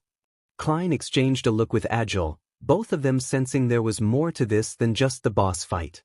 Klein, who had always been able to read people surprisingly well, took a step closer to Izuku.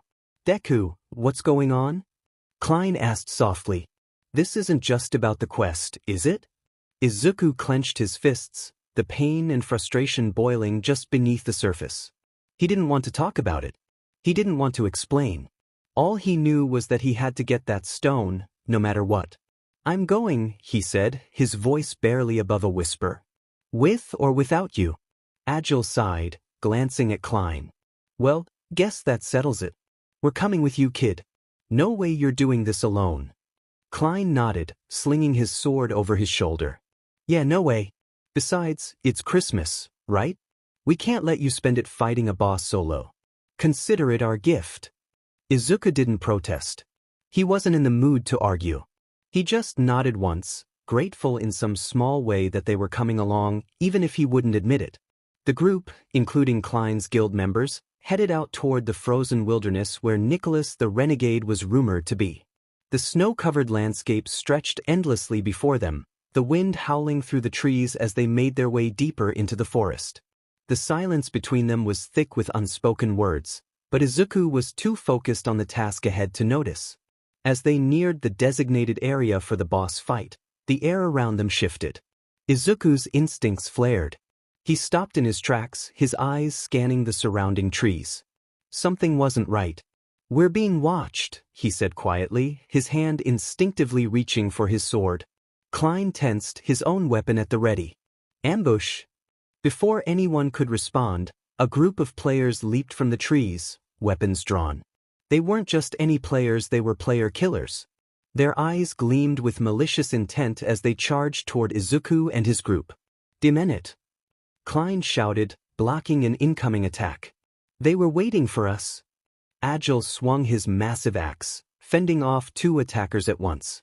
"We need to take them out fast, or we'll never reach the boss." Izuku's eyes narrowed, his mind racing as he assessed the situation. Klein and Agile were holding their own, but they were clearly outnumbered. Meanwhile, Nicholas the Renegade was still out there, waiting. Without a word, Izuku broke away from the group, dashing toward the trees.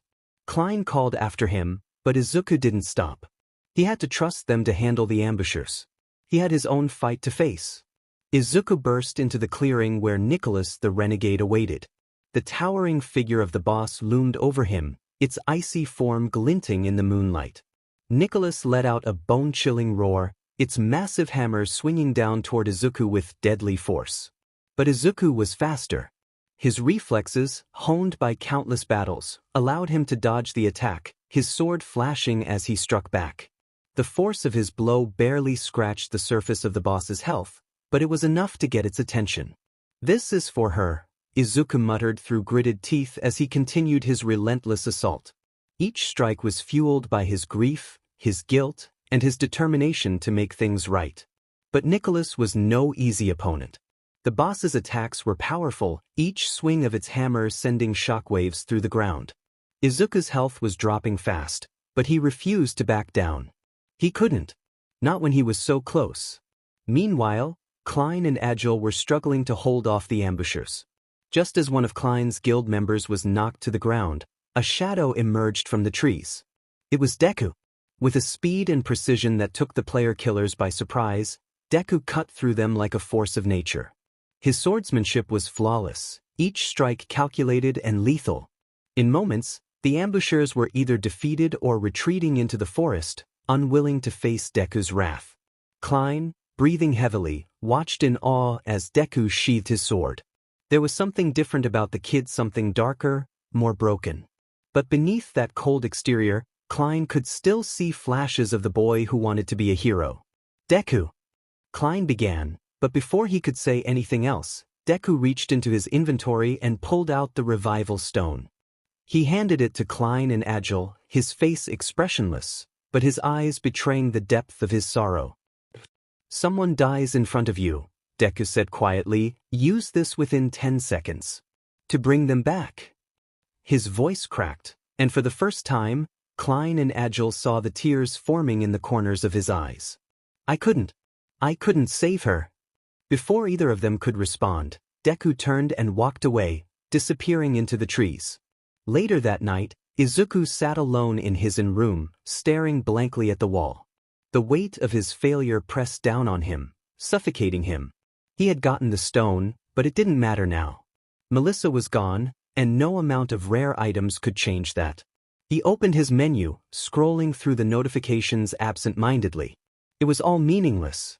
There was nothing that could ease the pain, nothing that could fill the void she had left behind. Then he saw a notification for a gift. Izuku's heart skipped a beat as he hesitated, staring at the small box icon on the screen. His fingers trembled as he selected the notification. Gift from Melissa Shield. Izuku froze, his breath catching in his throat. Melissa? But she was gone. His mind raced as he stared at the screen, his heart pounding in his chest. With a shaky hand, he tapped the notification and a small package appeared in his inventory. Inside it, a voice recording. His thumb hovered over the play button. Every part of him screamed not to do it, to let it be, to not reopen wounds that were barely closed. But he couldn't stop himself. He needed to hear her voice again, even if it hurt. The recording started. "Hey, Deku." Melissa's voice came through the speakers, soft and warm, just like he remembered. "I guess if you're hearing this, then something happened. I wasn't sure if I should send this, but, well, here goes." Izuku clenched his fists, his eyes glued to the screen, barely breathing as Melissa's voice filled the room. "I wanted to thank you," she continued, her tone sincere. "For everything. What you did for me, it was so much more than you'll ever know. You were my bright light when the world went dark." Izuku's vision blurred as tears welled up in his eyes. He could see her in his mind, smiling at him like she always did, that spark of determination in her eyes. "I don't know what's going to happen in this game. I don't know if I'm going to make it out or not. But I'm not upset about it. Not anymore. Because if it weren't for this game, I never would have met you." Izuku's chest tightened, the lump in his throat making it hard to breathe. He tried to hold back the tears, but they fell anyway, silent and steady. "You're a hero, Deku. Whether you believe it or not, you've always been my hero." There was a pause in the recording, and Izuku could hear Melissa's breath hitch slightly, as if she was holding back her own emotions. Then, in a voice barely above a whisper, she began to sing. It was a Christmas song, "Home for Christmas." Melissa's voice was soft and sweet, and as she sang, Izuku could picture her, sitting by a fire, smiling as she hummed the tune. He closed his eyes, letting the sound of her voice wash over him, bittersweet and haunting. When the song came to an end, Melissa's voice returned, quieter now, almost like a final goodbye. "Thank you for everything you've done, Deku. You'll always be my hero." The recording cut off, leaving Izuku in silence. He sat there for a long time, staring at the screen, tears streaming down his face. Her words echoed in his mind, each one a dagger to his heart. "You'll always be my hero." But how could he be? How could he be a hero when he had failed her? When he had let her die? Izuku wiped at his eyes, his chest heaving with the weight of his grief. He didn't feel like a hero. He felt like a failure. A failure who couldn't save the one person who had believed in him the most. He curled up on the floor of his room, clutching his knees to his chest as the tears continued to fall. For the first time since Melissa's death, he let himself cry, truly cry, the pain of his loss overwhelming him. He had kept it inside for so long, trying to be strong, trying to pretend he was fine. But he wasn't fine. He hadn't been fine since the day she died. In the end, all he could do was cry, her voice still ringing in his ears. Chapter 6, Silent Cries and Unseen Scars. The room was tense as Asuna stood at the front of the gathering, her hand gripping the table in front of her.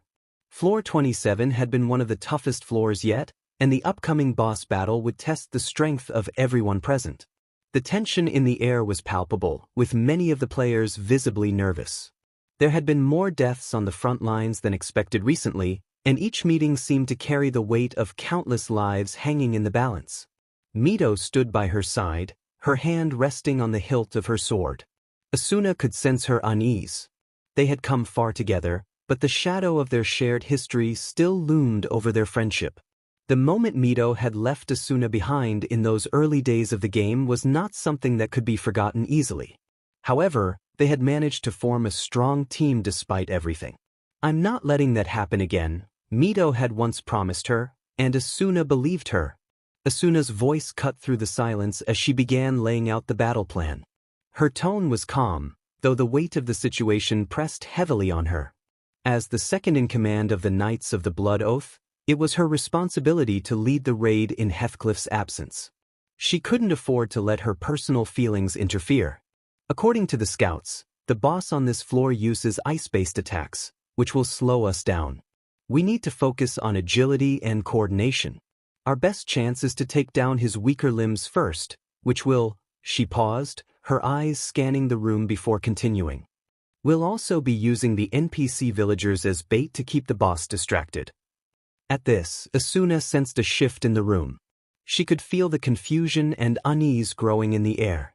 Most players nodded in agreement, understanding the tactical advantage of using NPCs, even if it wasn't the most honorable tactic. It was common practice NPCs respawned, unlike players. But Asuna's gaze flickered to the back of the room, where she caught sight of Deku. He was standing alone as usual, his arms crossed and a distant look in his eyes.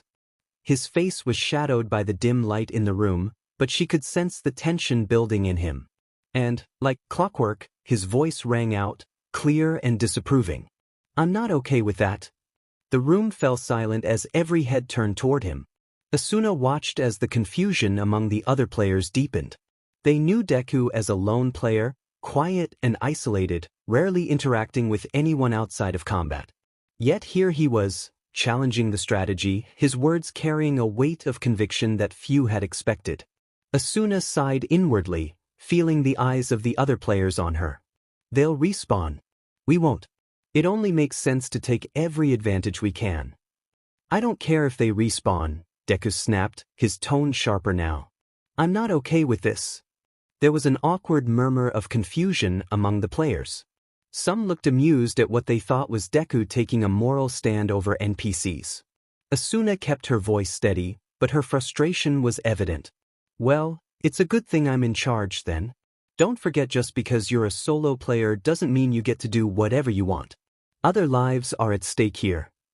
Deku's eyes narrowed, his voice lowering into a cold, dangerous tone. "No." He turned away abruptly, signaling the end of his protest. But the room remained tense, with whispers of confusion and amusement rippling through the group. Asuna, however, wasn't amused. His outburst wasn't just unexpected, it was troubling. There was something about the way he spoke that felt personal. She couldn't quite put her finger on it, but it nagged at her. The meeting soon concluded, and the players began to disperse, preparing for the upcoming battle. Asuna caught a glimpse of Deku slipping out, always keeping his distance from the others. But she wasn't going to let him go this time. Later that evening, Asuna found herself wandering the outskirts of the city, her mind still racing with thoughts of the day's meeting. The air was cool, and the sky had started to darken, casting a quiet, peaceful atmosphere over the woods. Yet despite the stillness, her mind was far from calm. She couldn't stop thinking about Deku's reaction. The way he'd spoken, there was something beneath the surface, something deeper than his usual aloofness. Asuna's footsteps slowed as she spotted him again, sitting near a small stream, his back turned to her. She hesitated for a moment, unsure whether to approach him or not. He didn't seem like the type who welcomed company, but something compelled her forward. "If you're making sure I'm not doing anything stupid, you can just leave," Deku said suddenly, his voice cold and sharp, without turning around. Caught off guard, Asuna blinked before frowning. She stepped closer anyway, crossing her arms. "I wasn't. Maybe I was. But can you blame me?" She tried to keep her tone light, though there was a touch of annoyance in her voice. "You're not exactly the most predictable person." Deku's silence stretched on, and Asuna's frustration grew. She sighed, deciding to press a little further. "I don't understand you. You act like you don't care about anything, like nothing matters to you. But then today, you're the one who speaks up about NPCs. I don't get it." He still didn't answer, his gaze fixed on the water. Asuna's annoyance shifted to something softer, more curious. She tried again, this time with a different approach. "You know," she said, a small smile tugging at her lips, "for someone who's so tough, you sure have a soft spot for a bunch of respawning villagers." There was a brief pause, and to her surprise, Deku's lips twitched slightly, as if suppressing a smirk. It wasn't much, but it was something. Asuna felt a tiny flicker of triumph she had gotten through to him, even if only for a second. But the moment was fleeting. Encouraged by his reaction, Asuna took a step forward, her tone softening even more. "Listen, I get it. We're all carrying stuff in here, things that we don't talk about. But you don't have to be alone in it, Deku. You could let someone in. You could let me." That was when she saw it, his shoulders tensing, his fists clenching at his sides. His entire posture shifted from the brief moment of vulnerability back into something hard, cold, and unapproachable. And then he snapped. "You don't know anything." Deku's voice rose suddenly, the sharp edge of pain and anger cutting through the air. Asuna took a step back, startled by the intensity in his voice. He stood up abruptly, turning to face her. His eyes were blazing with emotions he had clearly been holding back for too long. She was the only one who ever truly understood my pain. The only person here or in the real world who really knew where I came from. Asuna stared at him, her heart pounding in her chest. She didn't know who he was talking about, but the raw emotion in his voice was undeniable. She believed in me, Deku said, his voice dropping to a low, sorrowful whisper. She was the only one who ever believed in me. His words hung in the air, the weight of them pressing down on Asuna like a physical force. She opened her mouth to respond, to say something, anything, but the words wouldn't come. Realizing he had said too much, Deku quickly turned away, his shoulders slumping as he tried to regain control of himself. Unless it's something related to the battle tomorrow, don't come and bother me, he muttered, his voice flat and distant once more. Without another word, he walked away, leaving Asuna standing there, stunned and overwhelmed by everything she had just witnessed. On her way back to the city, Asuna walked quietly beside Mito, her thoughts heavy on conversation in her head. Who was she? Whoever it was, she had clearly meant the world to Deku. Asuna had never seen him like that before, so vulnerable, so broken. It was a side of him she hadn't even known existed. She had always thought of Deku as cold, distant, and unapproachable, but now she realized there was so much more to him. There was a deep pain that he carried with him, a pain that had shaped the person he had become. You okay? Mito asked, sitting down beside her. Asuna nodded slowly, though her mind was still far away. Yeah. Just thinking. About Deku? Mito guessed, her tone light but knowing. Asuna didn't respond, but the shocked look in her eyes and the mention of Deku was clear enough. Asuna, she said, glancing over at her friend. I know you're curious about Deku, and I get it. But there's something about him. I don't know. I just think you need to be careful. Asuna frowned, slightly confused. What do you mean? Mito hesitated for a moment, then leaned in a little closer. There are rumors about him. Take it with a grain of salt, of course. It's all just things I've heard from the front lines, nothing confirmed. But some of them aren't exactly good. Asuna raised an eyebrow. Rumors? Mito nodded, her expression cautious. Yeah. For starters, people say he was a beta tester. But there's more. Some players, especially those who aren't too fond of the beta testers, spread stories that he's not exactly a good guy. Asuna's eyes widened. What? That doesn't make any sense. He's done nothing but help people. I know, Mito said quickly. But you know how people get when they're scared. They make things up. I'm not saying any of it's true, just that those stories are out there. Asuna frowned. What kind of stories? Mito hesitated, clearly reluctant to share the details. I heard some players say that he used to have a party member. A blonde girl. And then one day, she wasn't around anymore. A blonde girl?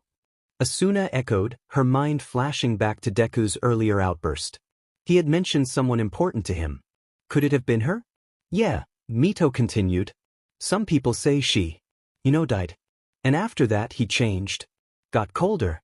And the stories started to get worse. Asuna shook her head, unable to reconcile the rumors with the image she had of Deku.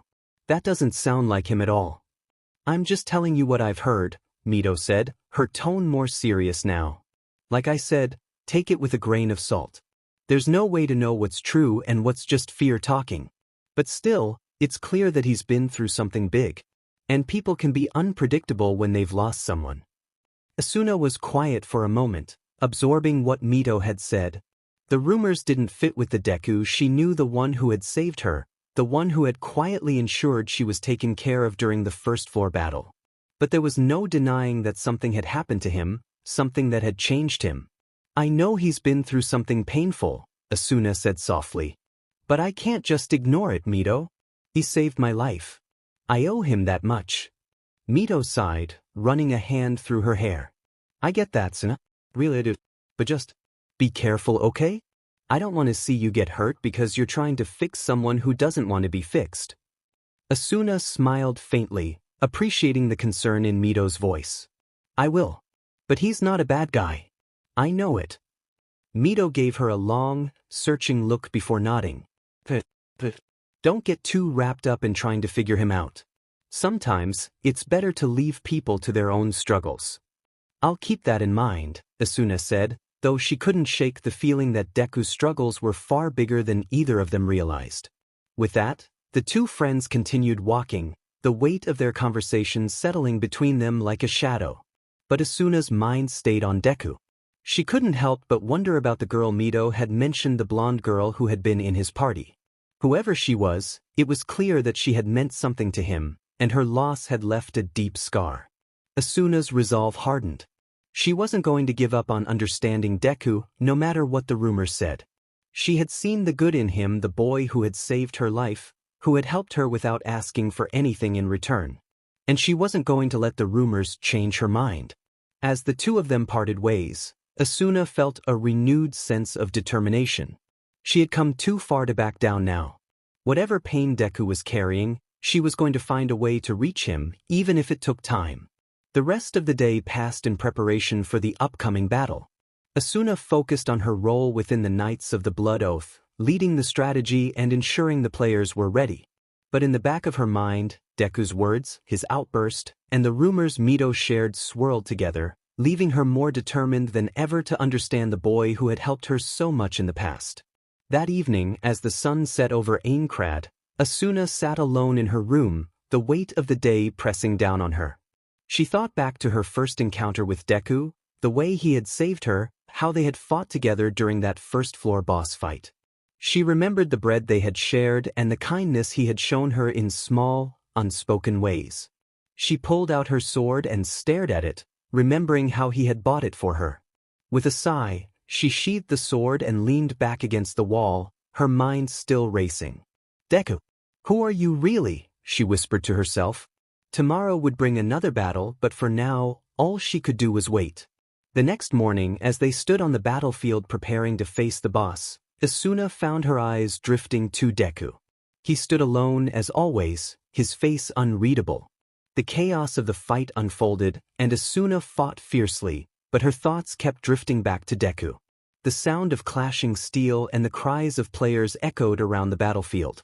The boss's ice-coated form loomed large over the clearing, its glowing red eyes sweeping across the players as it lashed out with brutal swipes of its massive arms.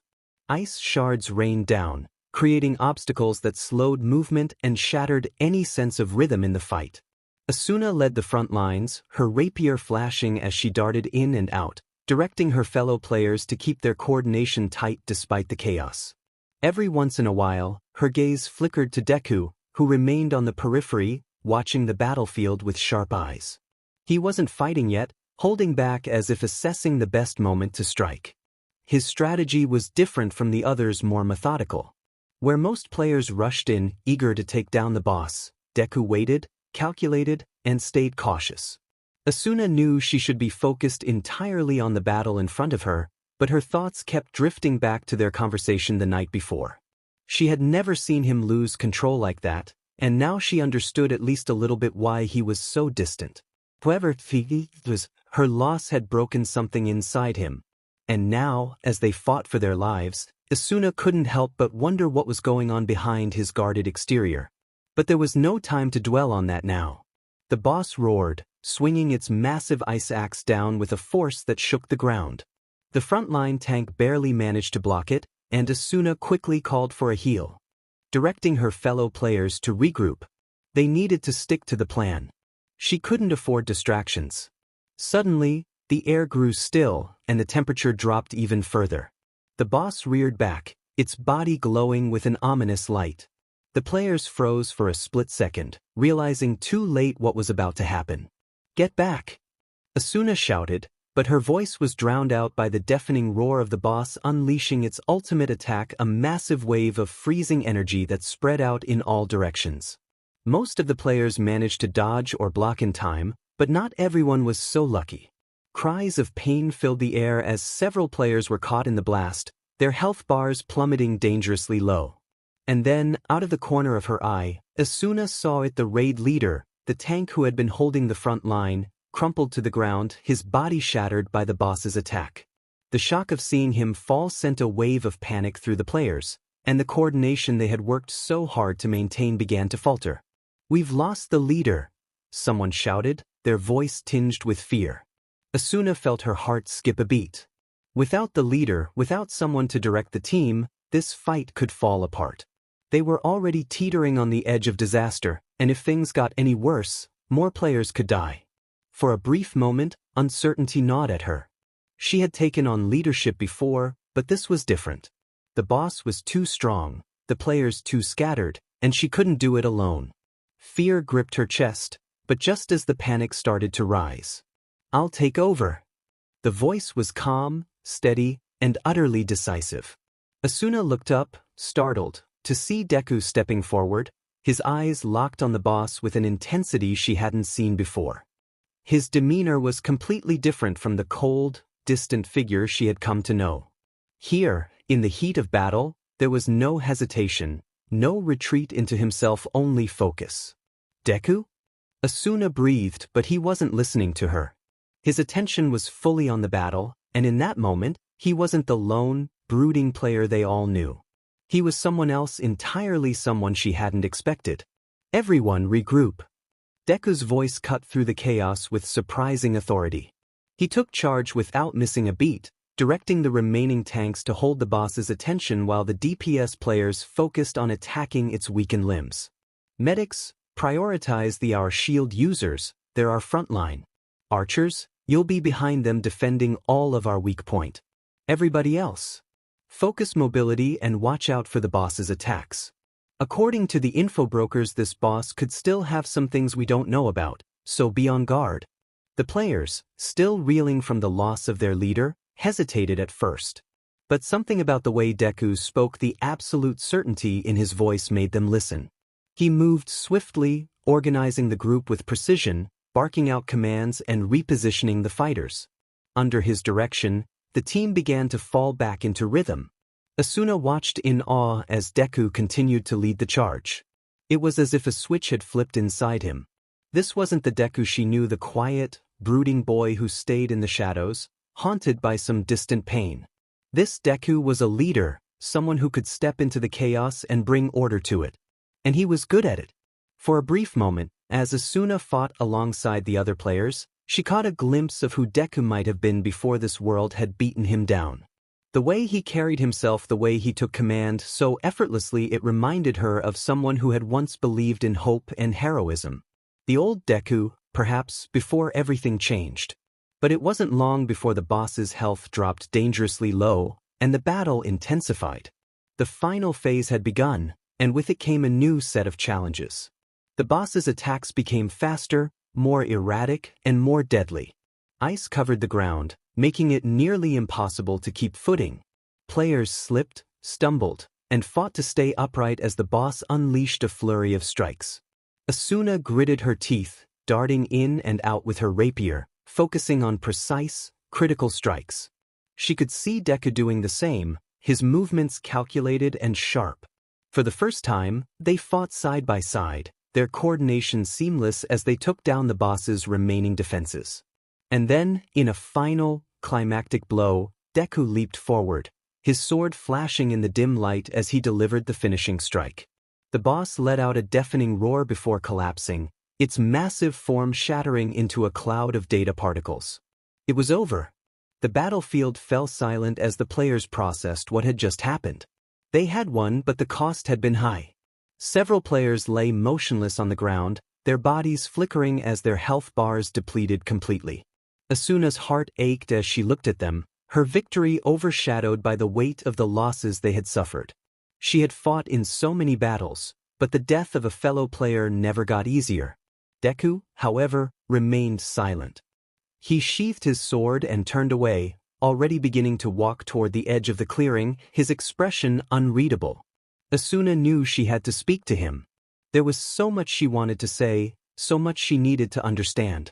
But the moment she opened her mouth, Deku's sharp voice cut through the air once more. "I'm fine."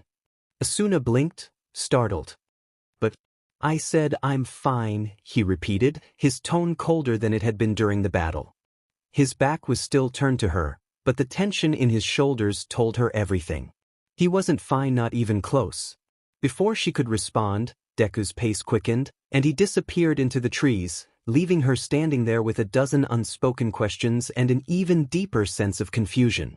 Back in his small room, Deku leaned against the door, breathing heavily. His hands were trembling, and despite the victory, there was no sense of accomplishment, only an overwhelming emptiness. He clenched his fists, trying to steady himself, but the memory of the battle still lingered in his mind. Leading the team, taking command, it had felt so natural, so familiar, but it had also stirred something inside him, something he had buried deep down. Melissa. The name echoed in his mind, and his heart twisted painfully. She had believed in him once. She had seen something in him that no one else had. And now, she was gone, and no matter how hard he tried, he couldn't bring her. But Deku's gaze dropped to his hands, still shaking from the adrenaline of the fight. What kind of hero couldn't even save the one person who believed in him? What right did he have to lead anyone? To fight for anyone else? Chapter 7. A Flicker of Hope. Izuku Midoriya. Deku wandered through the bustling town square, his thoughts swirling as the noise and energy of the other players washed over him. Despite the commotion, he felt more isolated than ever, his mind still locked in the shadows of the past. It had been months since Melissa's death, and yet, the pain felt as raw as it had the day she had slipped away from him. He carried her last words with him like a weight, become the hero of Aincrad. He had tried. 4 months, Deku had fought on the front lines, pushing himself harder and harder, but it hadn't erased the grief. It hadn't filled the empty space Melissa had left behind. And then there was Asuna. Why was she so worried about him? He was just a stranger to her, a cold and distant player who kept telling her to get lost. Why couldn't she just let him be? Deku, a familiar voice called out, pulling him from his thoughts. It was Klein, one of the few people who still spoke to him with any warmth. Deku turned, forcing a small smile as Klein jogged over, his ever-present grin lighting up his face. "Hey man, you've been hard to find lately. Thought you were avoiding us," Klein joked, clapping a hand on Deku's shoulder. Deku shrugged, the forced smile fading quickly. "Just busy. You know how it is." Klein gave him a curious look but didn't press. "Yeah, sure. Busy grinding, I bet. Anyway, a bunch of us are grabbing some food later. You should come. It'd be good to hang out with people for a bit, you know?" Deku hesitated, glancing away. Think about it. Thanks." Klein studied him for a moment longer before nodding. "All right. You know where to find us if you change your mind." With a friendly wave, Klein disappeared back into the crowd. Deku stood there for a moment, unsure of what to do next. He had no real plans other than continuing his solo journey through the next floor. It had become routine for him: wake up, fight, survive, repeat. There was no room for anything else, and yet, something tugged at him. Asuna's words echoed in his mind. She had been trying to reach out to him, to understand him. But he had pushed her away, just like he did with everyone else. He didn't know why it bothered him so much. She was just another player, someone who would eventually move on from this game, from him. And yet, he couldn't stop thinking about the look in her eyes, the concern she showed even after he told her to stay away. With a frustrated sigh, Deku made his way toward the outskirts of town, hoping to clear his mind with some quiet. But as he reached the edge of the plaza, a loud, energetic voice cut through the noise. "Yo, Midoriya. Is that you, my man?" Deku's head snapped up, his eyes widening as he spotted a tall figure with spiked blonde hair and vibrant green shades striding toward him with a wide grin plastered on his face. It was none other than Present Mike, or in Isao known as Wave King. Present Mike was one of loudest and most recognizable pro heroes. Deku had met him briefly before, though they hadn't spoken much. Seeing him in Aincrad felt surreal. "Present Mike?" Deku blurted out without thinking, his voice betraying his shock and excitement at seeing one of his favorite pro heroes in the game. His fanboy instincts breaking through his cold exterior before he could stop himself. Wave King Present Mike let out a loud laugh, shaking his head as he threw his arm around Deku's shoulders. "Kid, keep it down. Not everyone here knows who I really am." Most people just know me as Wave King, and that's how I like it. Not everyone's a hero fanboy like you, you know. Deku winced, rubbing the back of his head sheepishly. Sorry. I wasn't expecting to see you here. Wave King waved off the apology, his grin wide and friendly. Relax, kid, I'm just messing with ya. So, what's got you all gloomy, huh? You've been walking around with a cloud over your head for a while now. Deku tensed slightly, caught off guard by the hero's casual energy. For a split second, the familiar voice of Present Mike from the real world brought back a flicker of excitement inside Deku. But just as quickly, the excitement faded, and the reality of the situation hit him. This wasn't the same world. This wasn't his old life. I'm just, Deku tried to speak, but Wave King interrupted him. Relax, man, Wave King said, his tone softening a bit as he pulled away to give Deku some space. I've been keeping an eye on you, you know. And I gotta say, you've been looking pretty down lately. Deku blinked, surprised by how direct the hero was. I'm fine. Wave King raised an eyebrow, his green shades catching the sunlight. Sure you are, he said, clearly not buying it. Look, kid, I don't know what's going on in that head of yours, but it's pretty obvious you're carrying some heavy stuff. You don't have to pretend with me. Deku's shoulders slumped slightly, the weight of his emotions pressing down on him. He hadn't expected to run into Wave King, let alone have a heart-to-heart with him. But something about the hero's presence, his unrelenting positivity, made it hard to keep up the act. I just don't know what I'm doing anymore, Deku admitted quietly, his voice barely audible. Wave King tilted his head, his grin softening into a more thoughtful expression. You want to talk about it? Deku hesitated, then nodded slowly. I had this dream. It seems stupid now, but I always wanted to be a hero. Ever since I was a kid, I've looked up to All Might. I wanted to be like him, to save people with a smile, no matter how hard things got. But then I got trapped here. Deku paused, glancing at his feet before continuing. Even my name in here, Deku, it was a stupid glitch. He let out a bitter laugh. I wanted my username to be something cooler, like Metaru, but the system bugged out and changed it to Deku. The same stupid name my former best friend, Bakugo, gave me. He paused briefly before starting again. It's another way to spell my name. It means useless, and I should have realized right then. It was a bad omen. I ignored it, thinking it was just a game.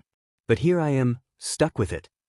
Wave King stayed silent, letting Deku speak, his expression thoughtful as the boy continued. I should have known better. I was useless in the real world, and I'm useless here too. Deku whispered, his voice growing weaker. I thought this game would be an escape, a chance to prove myself. But it just keeps proving me right.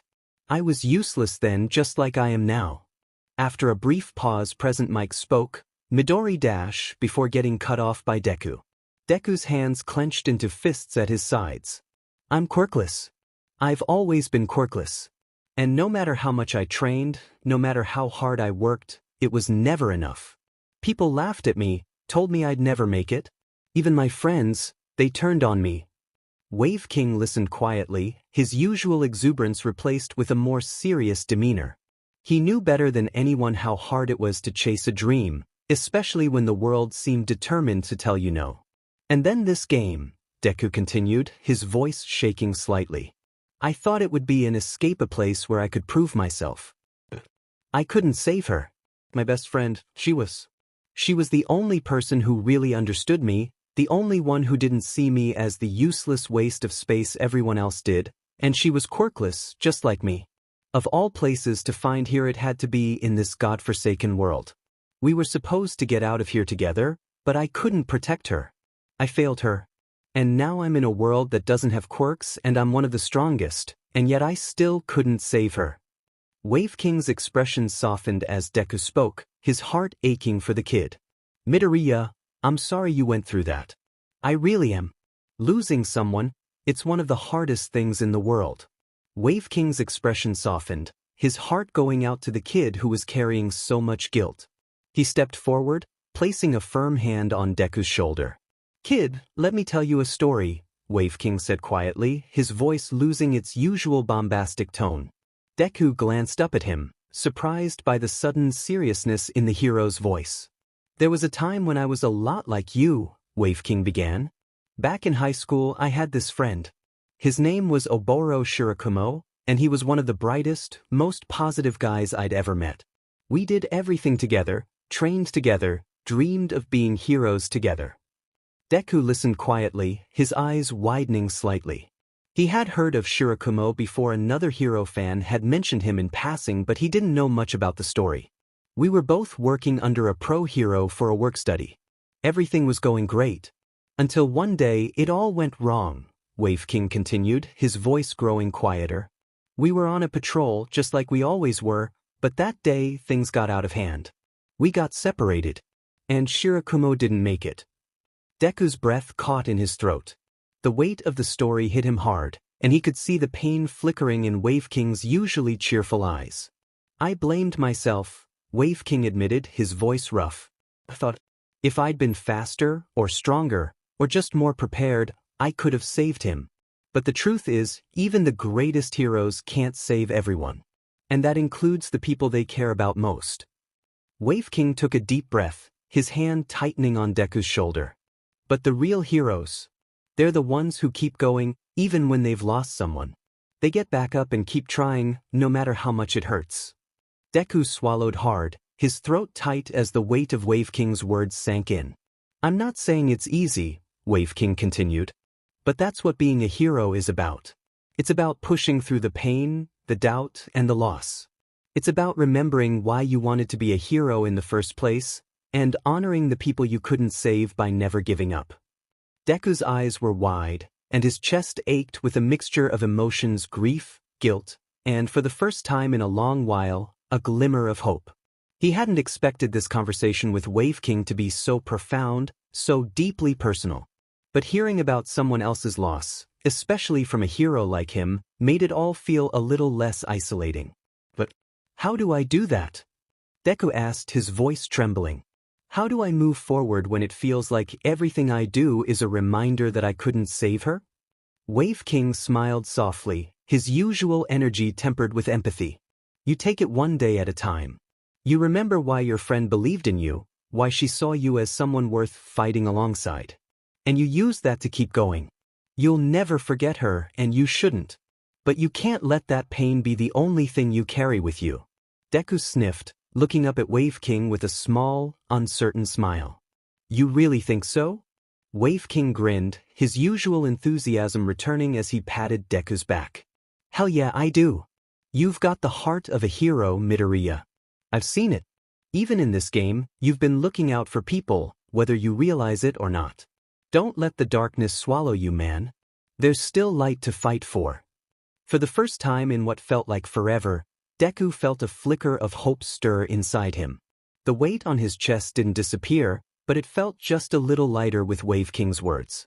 Maybe he could still be the hero Melissa had believed in. Maybe he wasn't completely lost. He could still find a different path. Even if it wasn't the one he initially hoped for in the beginning. Deku straightened up, wiping away the last of his tears. Thanks, Wave King. I needed to hear that. Wave King patted him on the back, his grin as wide as ever. Anytime, Midoriya. You've got this, man. Don't forget who you are. For the first time in months, Deku allowed himself a small smile. He wasn't sure if he was ready to fully let go of the pain, but maybe, just maybe, he could take a step forward. He might not be able to save everyone, but he could at least save as many as possible. As the sun began to set over Aincrad, casting a warm glow across the floating city, Deku found himself wandering aimlessly through the path of a forest. The conversation with Wave King lingered in his mind, a small spark of warmth in the cold isolation he had imposed upon himself. For the first time in a long while, he felt a glimmer of his old self, a version of Izuku Midoriya who still believed in dreams and heroes. While Deku stood silently in the peaceful forest clearing, the echo of present Mick's parting words still lingering in his mind. A soft breeze ruffled his black cloak, and for the first time in what felt like forever, he felt lighter. His thoughts, once heavy with guilt and self-doubt, were now buoyed by a small flicker of hope. Maybe he could do this, keep going, keep fighting, and somehow honor Melissa's memory. As he started to walk, the crunch of gravel beneath his boots filled the quiet space, and his eyes scanned the lush trees around him. The sun was beginning its descent, casting golden light across the world of Aincrad, and for the first time in months, Deku felt a strange warmth in his chest that had nothing to do with the artificial sun. Well, if it isn't the silent hero. A loud, cheerful voice broke through his thoughts. Deku turned to see Klein approaching, his usual grin plastered on his face. Klein jogged over, his red bandana tied securely around his head, a symbol of his ever-present enthusiasm. Hey, imagine running into you twice in one day. I should buy a lottery ticket, Klein said, catching his breath as he reached Deku. Thought you were avoiding us or something. Deku smiled an actual smile. It felt good, if a little foreign. Avoiding you? Well, maybe. I guess you could say I'm a work in progress. Deku continued, still running around getting into trouble? Oh, always, Klein grinned. But you know me, trouble's just my middle name. Deku raised an eyebrow, his voice teasing as he responded, I thought it was hopeless. Klein blinked, taken aback by the playful jab. Whoa, did you just make a joke? He asked, his grin widening in shock. What happened to the brooding, quiet Deku I've been seeing for months? This new guy. He's, I don't know, warmer or something. Deku scratched the back of his head, a little embarrassed but still smiling. Warmer, huh? Klein nodded enthusiastically. Yeah. I mean, not that you look like, well, I don't want to say you usually look like sheet, but you kinda did. Deku laughed at the bluntness, his face flushing slightly. Oh, so I usually look like sheet? Thanks for that. Crap, I didn't mean it like that, Klein said, waving his hands frantically in front of him, but his own laughter soon joined Deku's. After a moment, the two calmed down, the light-hearted banter easing into a more comfortable silence. Klein's expression softened as he looked at Deku. But really, man, what happened? You seem different. Deku hesitated for a moment, his gaze dropping to the ground. He didn't want to get into the full story, wasn't ready to, but Klein's concern was genuine, and for once, Deku felt like opening up, even if just a little. I've just been going through some stuff, Deku said quietly, rubbing the back of his neck. Still trying to figure things out. But for the first time in a while, I think I'll be okay. Klein's smile softened. Well, that's good to hear. Honestly, it's like you're a completely different person. Not that I didn't like the old you, but this version seems happier. Deku smiled shyly, his voice quieter. Maybe you can get used to it? Klein chuckled, slinging an arm around Deku's shoulders. Oh, I could get used to this real fast. Seriously, it's good to see you like this, man. We all need those moments when we can just breathe, you know?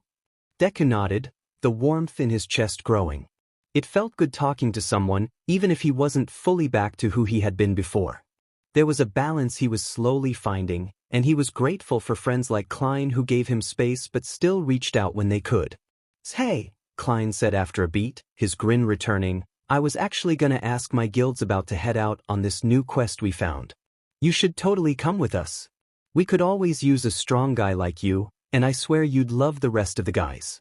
Plus, it'd be fun. Deku's smile faded slightly, and he shook his head. I appreciate it, but I don't think I'm ready for something like that yet. Klein sighed, clearly disappointed, but he nodded, understanding in his eyes. Yeah, I figured you'd say that. Still, you can't blame a guy for trying, right? Deku chuckled. No, I can't. How about to make me a promise instead then? Klein said, his tone more serious with a hint of playfulness. If you ever decide to quit the solo life, you come join us. We'd be happy to have you. Deku's eyes softened, and he found himself laughing softly. All right, I promise.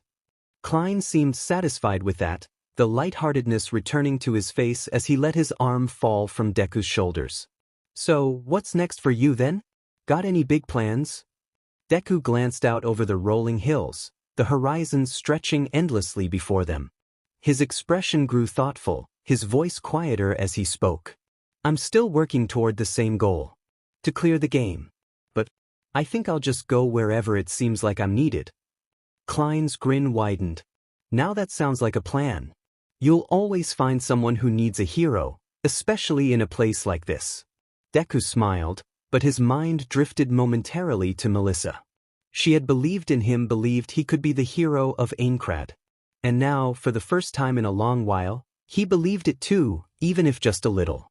Guess we'll see, Deku said, his tone lighter. I'll just take it one day at a time.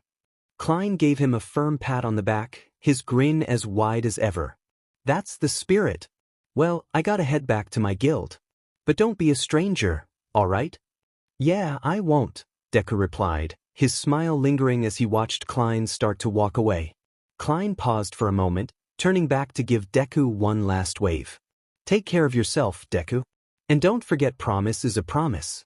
If you ever change your mind, you know where to find us. Deku chuckled, raising a hand in return. I won't forget.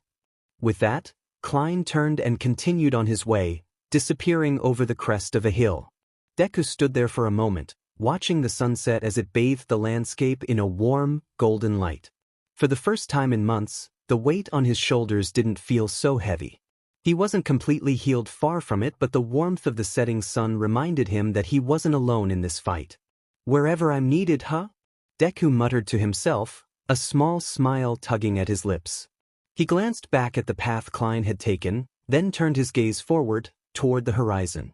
There was still so much to do, so many floors to clear, so many people to help.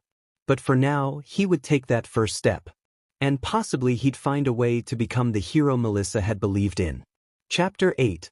The Black Swordsman and a Tamer's Hope. Silica's POV. Silica stormed through the thick forest, her emotions a chaotic mix of anger and frustration. She had just been kicked out of her party again. It wasn't fair. The players she had been traveling with had done nothing but criticize her every move, treating her like a burden. The final straw had come when one of the members, a tall swordsman with a smug grin, sneered at her after she'd failed to hit a beast with one of her dagger throws. You're just a kid, Silica. Maybe you should stick to playing with your little pet dragon.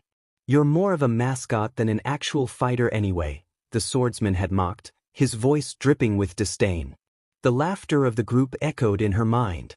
Silica had clenched her fists, holding back the tears that threatened to spill over. But instead of retaliating with words, she had turned and walked away, Pina fluttering close behind her. The others hadn't tried to stop her, they hadn't cared. Fine, she muttered under her breath, her voice shaky. I don't need them. I'm better off alone. She tightened her grip on the small dagger she carried. It wasn't much, but it had served her well in the past. Silica knew she wasn't as strong as the others, but she was determined to prove that she could handle herself. Pina chirped at her side, nuzzling her cheek for comfort. Thanks, Pina. At least I still have you, Silica said, her voice softening as she stroked the dragon's head. We don't need them. We can manage on our own. The two pressed forward, deeper into the forest, the sunlight filtering through the dense canopy above.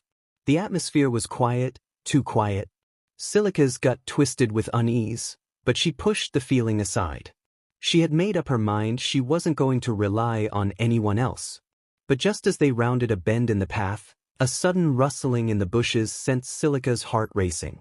Before she could react, a pack of red-eyed beasts leaped out from the underbrush, surrounding her in an instant. Silica's breath caught in her throat. She was outnumbered. Pina! Silica called, panic rising in her chest. Pina immediately responded, unleashing a burst of cold fire at the nearest creature. It staggered back, but more of them kept coming, their eyes glowing with hunger. Silica fought desperately, swinging her dagger, but her strikes were clumsy, and her hands trembled. Suddenly, one of the beasts lunged at her, claws extended. Silica's world slowed down as she saw the creature's deadly strike aimed directly at her chest. But just as it was about to hit, Pina darted in front of her, taking the blow. No! Silica screamed, her voice breaking. She watched in horror as Pina's health bar plummeted, the dragon letting out a weak chirp before collapsing. The surrounding creatures closed in, but all Silica could see was Pina's small form, fading away into shimmering particles. All that remained was the dragon's heart, floating in her hands. "Please, don't leave me," Silica whispered, tears streaming down her face as she clutched Pina's heart. Her chest ached, and her vision blurred as her only companion, her best friend in this world, was gone. Deku's POV. Deku had been traversing the lower floors of Aincrad, focused on a specific task. Several guilds had asked him to track down a group of notorious player killers that had been terrorizing lower-level players. It wasn't something he normally did, but the request came from high-ranking guilds on the front lines, and he knew it was important. Despite the heavy task, it gave him some space from the front lines, a brief respite from the constant pressure of progressing through the game. His thoughts wandered as he moved through the forest, his hand resting lightly on the hilt of his sword. He often found himself reflecting on his promise to Melissa, the weight of it never fully leaving his shoulders. He'd promised to become the hero of Aincrad, to save as many people as he could. But there were days when the weight of that promise threatened to crush him. Especially on days when he was reminded of how he had failed her. Suddenly, a scream tore through the air, cutting through his thoughts like a blade. Instinctively, Deku dashed toward the source of the sound, his boots pounding against the forest floor. He dodged between the trees, his heart racing. Someone was in trouble. When he broke through the trees, he saw her, a girl kneeling in the dirt, surrounded by monsters. Her form was small and trembling, her hands clutching something close to her chest. Without hesitation, Deku drew his sword and leaped into action. His blade gleamed in the dappled sunlight as he slashed through the creatures with practiced precision. They didn't stand a chance. His sword moved in swift arcs, cutting through the red-eyed beasts in a matter of seconds. As the last monster fell, dissolving into pixels, Deku sheathed his sword and stepped closer to the girl. She was still kneeling, her face buried in her hands, crying softly. His heart clenched at the sight. "Are you okay?" Deku asked gently, his voice low so as not to startle her. The girl Silica looked up at him, her eyes red and puffy from crying. She didn't speak right away, only managing a small nod. Her hands trembled as she clutched the heart-shaped object in her lap. Deku's gaze softened when he saw what she was holding. It was the heart of her fallen dragon. His chest tightened with sympathy. He knew exactly how she felt losing someone who meant the world to you. "There's a way to bring her back," Deku said quietly. Silica's eyes widened in disbelief. "Dabu," she stammered, her voice shaky with both hope and fear. Deku crouched down beside her, speaking calmly. "There's a flower called the Revival Flower. It only blooms around this time of year, and it can bring your companion back to life." Silica blinked, her tears momentarily stopping as hope flickered in her eyes. "I can bring Pina back?" Deku nodded. "Yes, but we'll need to hurry. The flower only blooms for a short time, and it's on a higher floor." Silica hesitated, looking down at Pina's heart in her hands. "But I'm not strong enough to make it there alone. I'll never make it in time." Deku smiled gently, shaking his head. "You won't be going alone. I'll help you." Silica looked up at him, her eyes searching his face for any sign of hesitation. "But why would you help me? You don't even know me." Deku paused for a moment, his gaze distant. "Because I know what it's like to lose someone important. You remind me a little of my mom." Silica's breath caught in her throat. She didn't know what to say to that. The boy in front of her, the one who had just saved her life, seemed to carry an incredible sadness beneath his calm demeanor. "Thank you," she whispered, her voice soft but sincere. Deku stood and extended his hand. To her. "Let's head back to town. We'll leave for the flower tomorrow morning." Silica took his hand, allowing him to help her up. "I'm Silica," she said, offering him a small, grateful smile. "Deku," he replied with a nod. "Now let's get you back somewhere safe." Back in town, Silica sat in the quiet inn, still holding Pina's heart in her lap. The warmth of the fire crackling in the hearth didn't seem to reach her, and despite the comfort of the inn, she couldn't shake the weight of her sadness. The events of the day replayed in her mind over and over. Pina's last chirp, her body dissolving into light. But even amidst the grief, there was a glimmer of hope. Deku had promised to help her bring Pina back, and she believed him. There was something about the way he spoke, calm, assured that made her trust him even though she barely knew him. She glanced across the room at Deku, who was sitting quietly, his eyes distant as he stared into the fire. He seemed so composed, but there was something about him that felt like he was carrying a burden no one else could see. "Why did you become a solo player?" Silica asked, her voice breaking the silence between them. Deku's eyes shifted to meet hers, and for a moment he didn't answer. Finally he sighed softly. "It's easier that way." "Easier?" Silica frowned. "But it's dangerous. The front lines are brutal. Why fight alone?" Deku leaned back in his chair, his gaze returning to the fire. "Because if I'm alone, I don't have to worry about others getting hurt because of me. I can fight without putting anyone else at risk." Silica's heart ached at his words. She could hear the pain in his voice, the same pain she felt after losing Pina. "But isn't it lonely?" Deku chuckled softly, though there was little humor in it. "Yeah, it is. But that's the price I pay." Silica looked down at Pina's heart in her hands, her fingers tracing the outline of the crystal. "I know it's not the same, but I became a beast tamer because it reminded me of my quirk," she admitted quietly. "In the real world, I have a dragon quirk. Her name is Pina, just like my companion here. She's a part of me and I couldn't bear the thought of being without her." Deku's eyes softened at her words. "I understand. Losing someone. It never gets easier. But that's why we keep going. For their sake." Silica nodded, a tear slipping down her cheek as she smiled faintly. "Thank you, Deku. For everything." Deku smiled back, though it was small and fleeting. "Get some rest, Silica. We've got a long journey tomorrow." As Silica lay in bed that night, clutching Pina's heart to her chest, she felt a sense of peace she hadn't felt since the day began. She wasn't alone anymore. Deku was with her, and tomorrow, they would bring Pina back. The next morning, Deku and Silica set out early, making their way to the 47th floor, where the revival flower was said to bloom. The path was quiet, with only the sound of their footsteps and the occasional rustling of leaves in the wind.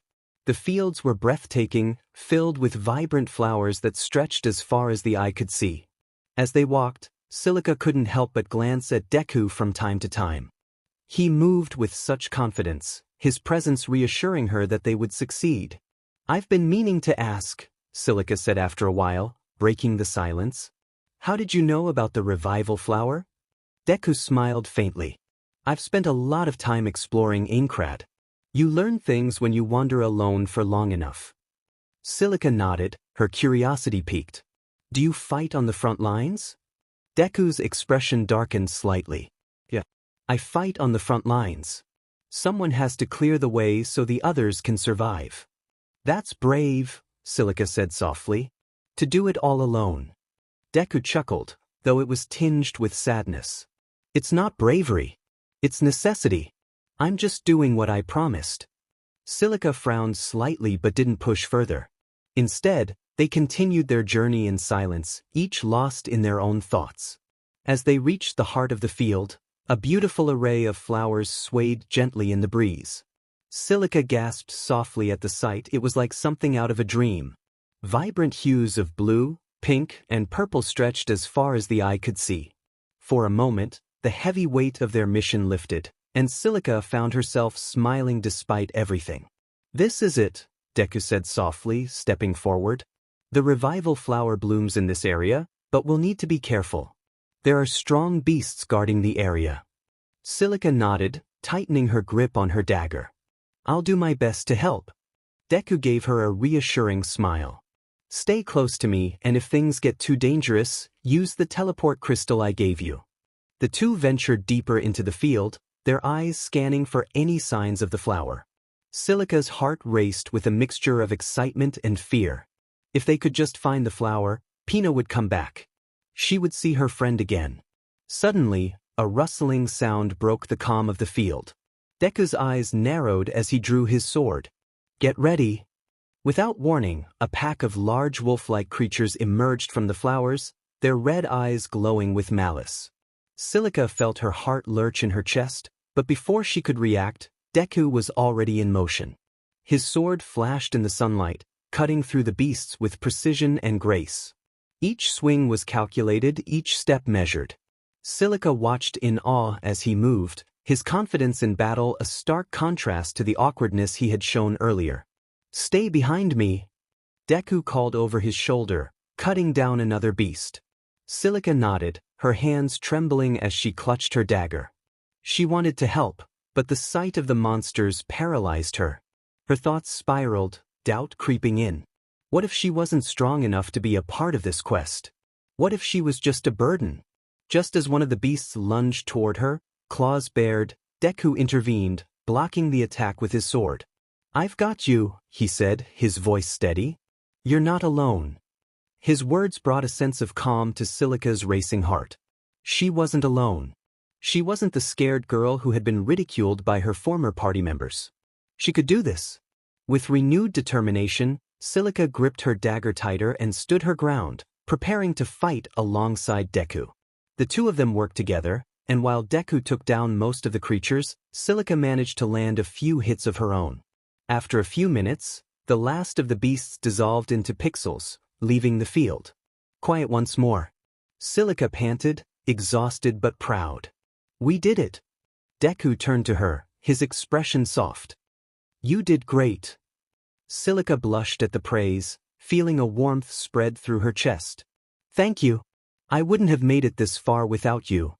Deku smiled, but before he could say anything, a familiar voice interrupted them. Well, look who it is. Little Silica, all grown up and fighting monsters."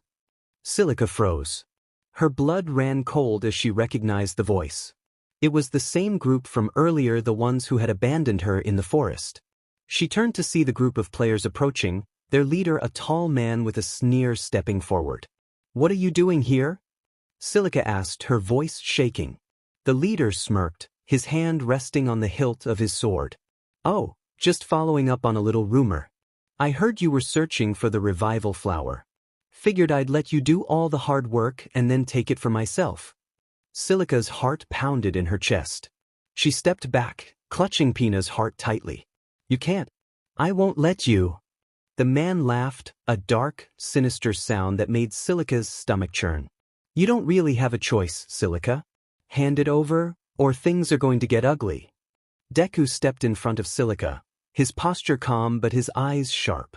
"You're not taking anything from her." The man's eyes narrowed as he sized up Deku. "Who the hell are you?" Deku didn't answer. He simply drew his sword, the blade glinting in the sunlight. "Big mistake, buddy," the leader sneered. "Let's show this guy what happens when he gets in our way."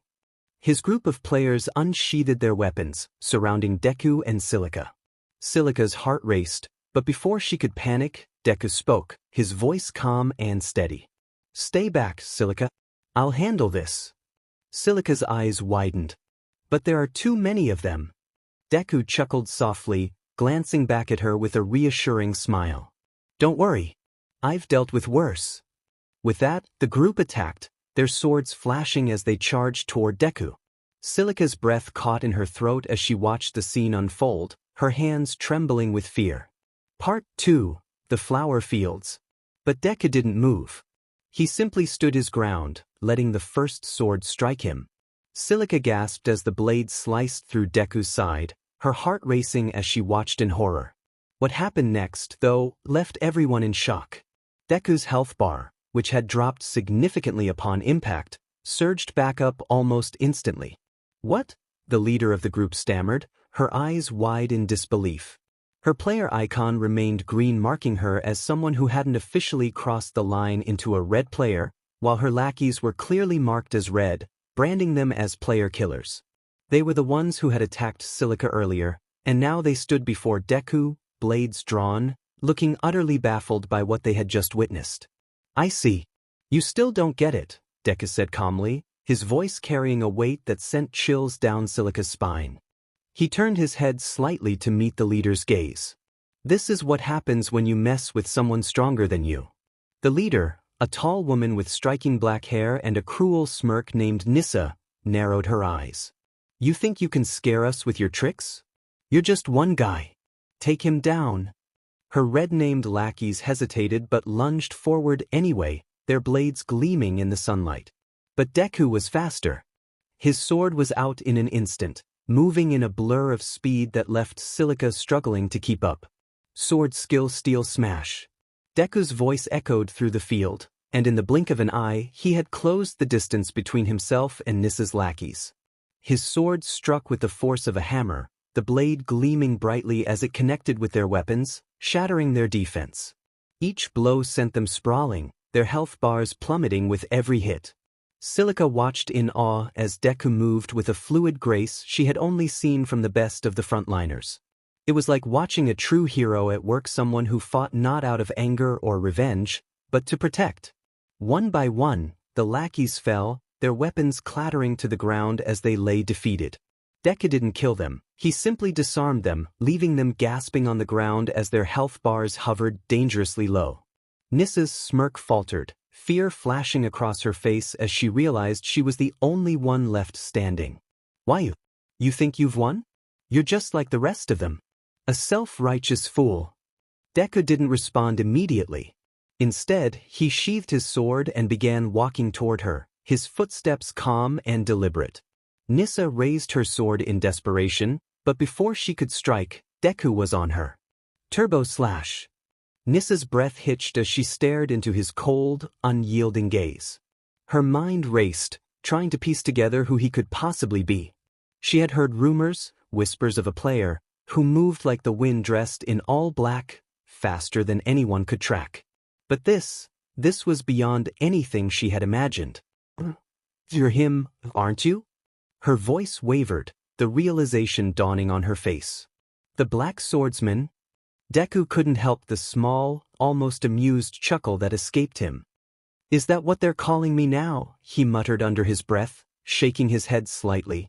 The edge of his lip curled into a faint smirk, though the intensity in his eyes never wavered. Doesn't really matter. What matters is that you won't hurt anyone else today. The point of his sword hovered near her chest, just barely touching her skin. The tension in the air was thick, and for a moment, Silica feared Deku might actually strike her down. But then he lowered his weapon, sheathing it once more. You're done, he said quietly, his eyes meeting hers. You and your lackeys are going to be turned in to the authorities.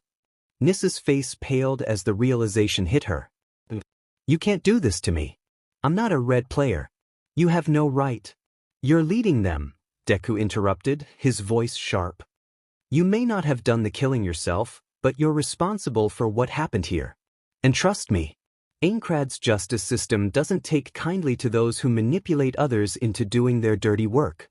Before Nissa could protest further, Deku flicked his wrist, summoning his menu. Within moments, a signal flare shot up into the sky, signaling to nearby players and guards that a group of player killers had been apprehended. Silica stood frozen, her heart pounding as she processed everything that had just happened. Deku had taken down Nissa and her entire group without killing a single one of them. It was like something out of a storybook, a hero standing tall after saving the day. Nissa and her group would be arrested soon, and Silica was safe. But as Deku stood there, watching the flare ascend, something in his expression shifted. For a brief moment, there was a sadness in his eyes, a weight that Silica couldn't quite place. As the sound of approaching footsteps signaled the arrival of the guards, Nissa was taken into custody, her eyes burning with hatred as she was led away. You'll regret this, she hissed at Deku, her voice venomous. You'll regret ever crossing me. Deku didn't respond. He simply watched as they took her away, his face expressionless. After, he gestured to Silica to go ahead and grab the flower. The revival flower shimmered in Silica's hands, glowing faintly under the soft light of the moon. They had made it in time. Despite everything, they had found the flower, and now, finally, she had a chance to bring Pina back. Silica knelt down beside Pina's heart, her hands trembling with emotion as she placed the flower on the heart. For a moment, everything was still, and then, slowly, Pina's body began to reform, her small figure appearing in a gentle burst of light. Tears welled up in Silica's eyes as she watched the transformation. Pina, you're back. The tiny dragon let out a soft chirp, nuzzling against Silica's cheek. Silica laughed through her tears, holding Pina close as the weight of her grief lifted. "I thought I'd lost you forever," Silica whispered, her voice thick with emotion. "Thank you, Pina, for coming back to me." Deku stood nearby, his arms crossed as he watched the scene unfold. There was a warmth in his chest, a feeling he hadn't experienced in a long time. This was why he kept fighting. It wasn't just about clearing the game. It was about moments like these, moments where people could find hope again. Silica stood, turning to Deku with tears still streaming down her face. "Thank you, Deku. I don't know how to repay you for this." Deku shook his head, offering her a small, genuine smile. "You don't have to repay me. Just take care of Pina. That's more than enough." Silica smiled through her tears, holding Pina tightly to her chest. "I will. I promise." The two stood in silence for a moment, the weight of everything that had happened hanging in the air. Finally, after what felt like an eternity, Deku spoke. "I should go," he said softly, turning toward the town. "You'll be safe now." Silica's heart clenched as she watched him start to walk away. "Will I see you again?" Deku paused, glancing over his shoulder. For a moment, his face softened. "Maybe. I'm usually on the front lines, but who knows?" Silica smiled, nodding. "I hope we do." With that, Deku disappeared into the night, his form fading into the shadows as he made his way back toward the front lines. Silica watched him go, her heart full of gratitude and admiration. "Thanks, Deku," she whispered. "I won't forget this." As Pina chirped happily in her arms, Silica closed her eyes, a feeling of peace washing over her. For the first time in a long time, she felt like everything was going to be okay. Chapter 9. The Rabbit and Swordsman. Deku moved cautiously through the shadowed halls of the dungeon. The dark, cold air clung to him like a damp sheet, and the narrow passageways made it impossible to tell when the next trap or enemy would spring on him. His sword was always at the ready, his mind hyper-focused on analyzing every detail, every sound that echoed through the cavernous maze. He had come here solo as usual. It wasn't out of pride or arrogance, but because, over time, he had learned that it was easier to move quickly, to think sharply, and to fight without distractions when alone. But there was something about this dungeon that made even Deku feel uneasy. Something felt off. Suddenly, a rapid thudding of footsteps echoed from ahead. Before Deku could properly react, a figure rounded the corner at full speed and barreled straight into him.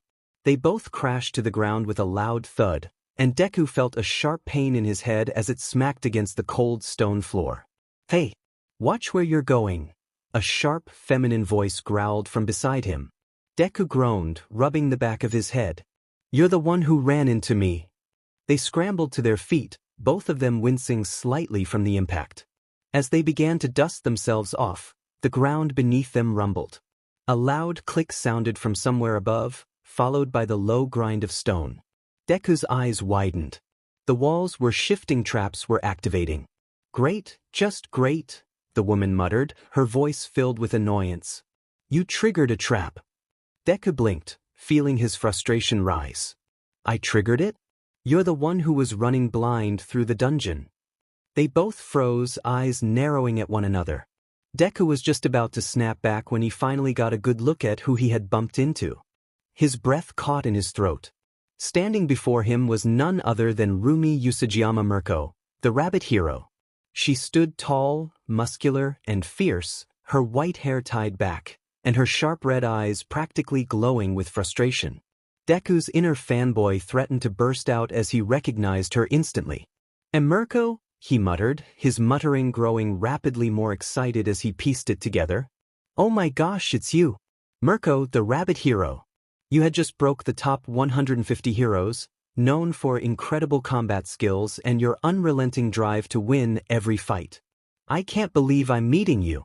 "Whoa, slow down, fanboy," Mirko interrupted with a smirk, folding her arms over her chest. "Let me guess, you've read all about me, right? Don't get too excited."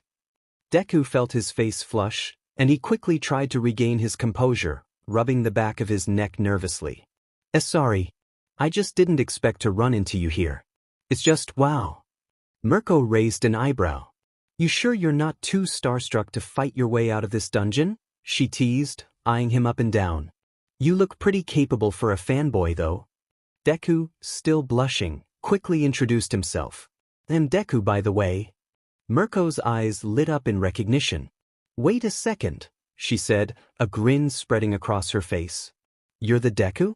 The Deku that goes by the Black Swordsman. She let out a short laugh. I didn't think this is what you'd look like. You're not what I imagined at all. She said, still laughing. Deku blinked, feeling both flattered and a little sheepish. Why yeah, I get that a lot. Mirko laughed, but her eyes quickly turned serious again as she glanced around the now-trapped corridor. Well, Black Swordsman or not, we've got to figure out how to get out of this mess. You know, I didn't even want to be in this game to begin with. What do you mean? Deku asked, intrigued. Mirko shrugged, rolling her shoulders as if the situation didn't faze her. The Public Safety Commission sent me. There were these mysterious murders happening in the real world, and the only connection between the victims was that they all died while playing some MMORPG. Not this game, though something else. I was supposed to follow a lead, but then well, Kayaba trapped us all here, and now I'm stuck. Deku nodded, taking it all in. It made sense that the Public Safety Commission would have sent someone like Mirko to investigate something like that. Still, to think she had been trapped here just like everyone else. So that's why you're here. I always figured you'd be more into real-world fights, Deku said, half joking. Mirko smirked again, but this time, there was a hint of something deeper in her eyes. Don't get me wrong, kid. I love fighting in the real world, but this is different. I didn't sign up for this, but hey, you adapt. Deku hesitated for a moment before asking the question that had been on his mind. Why did you become a hero, anyway? I mean, I know you're one of the best, but I never knew your reason. Mirko was quiet for a beat, then shrugged. But because I'm good at it. I like the fight. I like pushing myself to the limit and showing what I can do. Being a hero lets me do that every day. She gave him a sideways glance. What about you? I've heard rumors about why you fight solo. Deku was about to answer, but before he could, they were interrupted by a sudden growl from further down the dungeon. A group of monsters appeared from the shadows, their red eyes glowing in the darkness. We'll talk later, Mirko said, cracking her knuckles. Looks like we've got some pests to deal with. The next several minutes were filled with the sounds of metal clashing against claws and the grunts of battle. Deku and Mirko fought back to back, their movements almost synchronized despite only just meeting. Deku analyzed the monsters' attack patterns, giving quick calls to Mirko on where to strike. Her raw power and agility made her a force to be reckoned with, and she moved like a blur through the battlefield, kicking and slashing with ruthless efficiency. Deku's sword flashed through the air, cutting through the enemies with precision. The two of them worked in perfect harmony, cutting through the waves of monsters with ease. It wasn't long before they had cleared the area. You're not too bad, fanboy, Mirko said, wiping the sweat from her brow. Deku smiled at the compliment, but his mind was still focused on what she had said earlier. I've got to say, you act just like I imagined in real life. Total confidence, like nothing gets to you. Mirko's expression softened, just a bit. That's not entirely true, she admitted. Even I get scared sometimes. Deku blinked in surprise. Really? She nodded, though her smirk returned. Of course, I just don't let it show. Fear isn't worth my time or energy. If it's out of my control, I don't waste time worrying about it. Deku processed that, finding a new layer of respect for the hero. She was fearless, yes, but in a way that came from acknowledging fear and choosing to push past it. As they continued deeper into the dungeon, they encountered several more waves of monsters, each one stronger than the last. But the real challenge came when they entered a massive, dark chamber. The ground shook, and the air seemed to thicken with an ominous pressure. A hulking, grotesque creature emerged from the shadows, a trap boss. It was massive, covered in jagged scales, with glowing red eyes that burned with rage. It wielded a giant, spiked club, and its roars echoed off the walls. Mirko's eyes lit up with excitement. Now this is what I've been waiting for. Deku couldn't help but grin. Ready? Mirko crouched low, muscles tensed. Always. Together, they charged at the beast. Their battle cries echoed through the chamber, loud and fierce. Anyone else would have run in fear, but Deku and Mirko?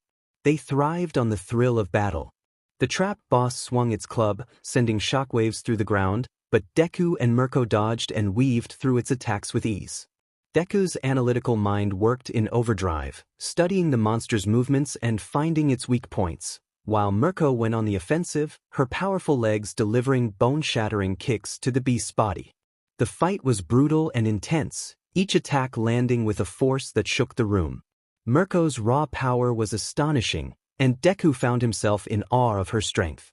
But they were in perfect sync, each one knowing exactly when to strike and when to fall back. Finally, with a combination of Deku's sword strikes and Mirko's powerful kicks, they brought the creature down. It collapsed with a final, earth-shaking roar, its body disintegrating into pixels. Mirko let out a breathless laugh, wiping the sweat from her forehead. "You might be just as crazy as me, kid." Deku chuckled, his chest heaving as he caught his breath. "I think that's the best compliment I've ever gotten."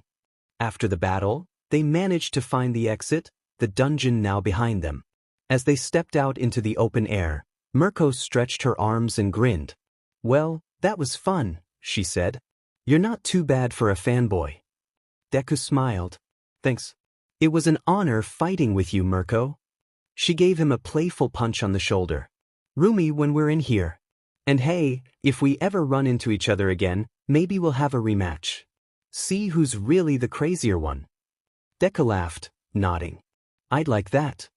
With that, they said their goodbyes and went their separate ways, each one heading back into the unknown dangers of Aincrad, but both of them knowing that they had made a powerful ally in the other. As Deku walked away, he couldn't help but feel a little lighter. Fighting alongside a pro hero like Mirko had given him a renewed sense of confidence. He wasn't just a solo player anymore. He was a fighter, a warrior, waiting for his next battle. Chapter 10. Shadows in the Safe Zone. Months had passed since Deku had last seen Asuna, and a lot had changed in that time. The seasons in Aincrad shifted subtly, marking the passage of time, and with it, Deku had grown in his own way. The boy who once pushed everyone away had now become someone more open, albeit still wary of forming close bonds. But now, he didn't shut people out completely. He was more willing to help, more approachable, though he still preferred to work alone unless circumstances forced his hand. As he wandered the streets of Selmberg, a town on the 56th floor known for its quiet, peaceful atmosphere, Deku found himself reflecting on how much he had changed. The cobblestone streets were lined with small shops, bakeries, and cafes, and the scent of fresh bread mixed with the aroma of blooming flowers in the air.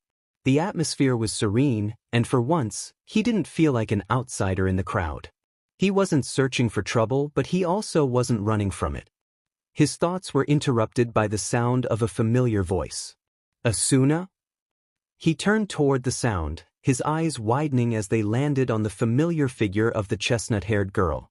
She was standing with a group of players, dressed in her Knights of the Blood Oath uniform, the crimson and white contrasting sharply with her auburn hair. Her face, usually calm and determined, was marked by an expression of concern as she spoke with the others. The sound of his voice caught her off guard, and when she turned to face him, her eyes widened. "Deku!"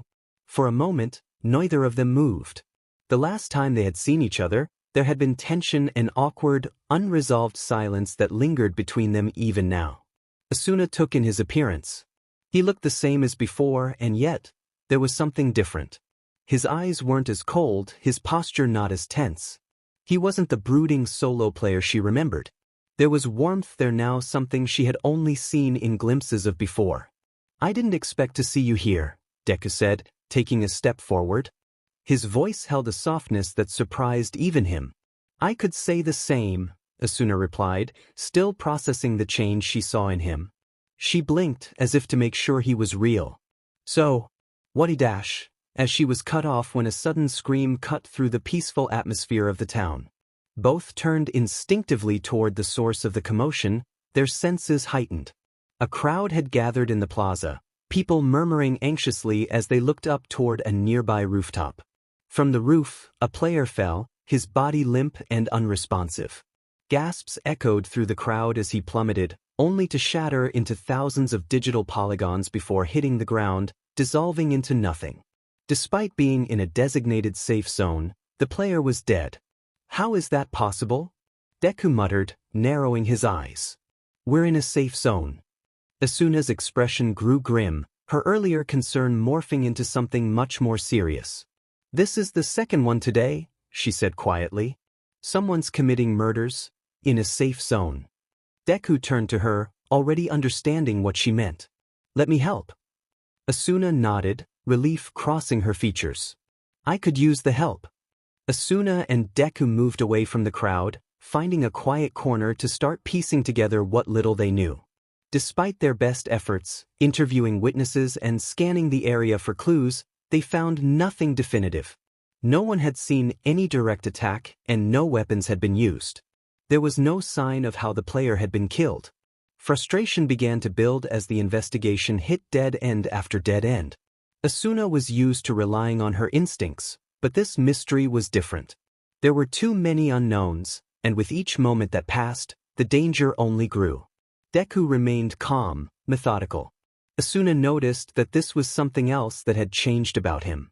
He was more centered, more in control of himself. She found herself growing more comfortable in his presence, the awkwardness slowly melting away. Finally, she couldn't hold back her curiosity anymore. You know, she began, glancing at him, I don't know what changed with you, but I kinda like this version of you a lot more than the constantly brooding Deku. Deku chuckled softly, his lips twitching into a smile. I've had some help along the way, he admitted. Asuna tilted her head, her expression softening. I'm glad.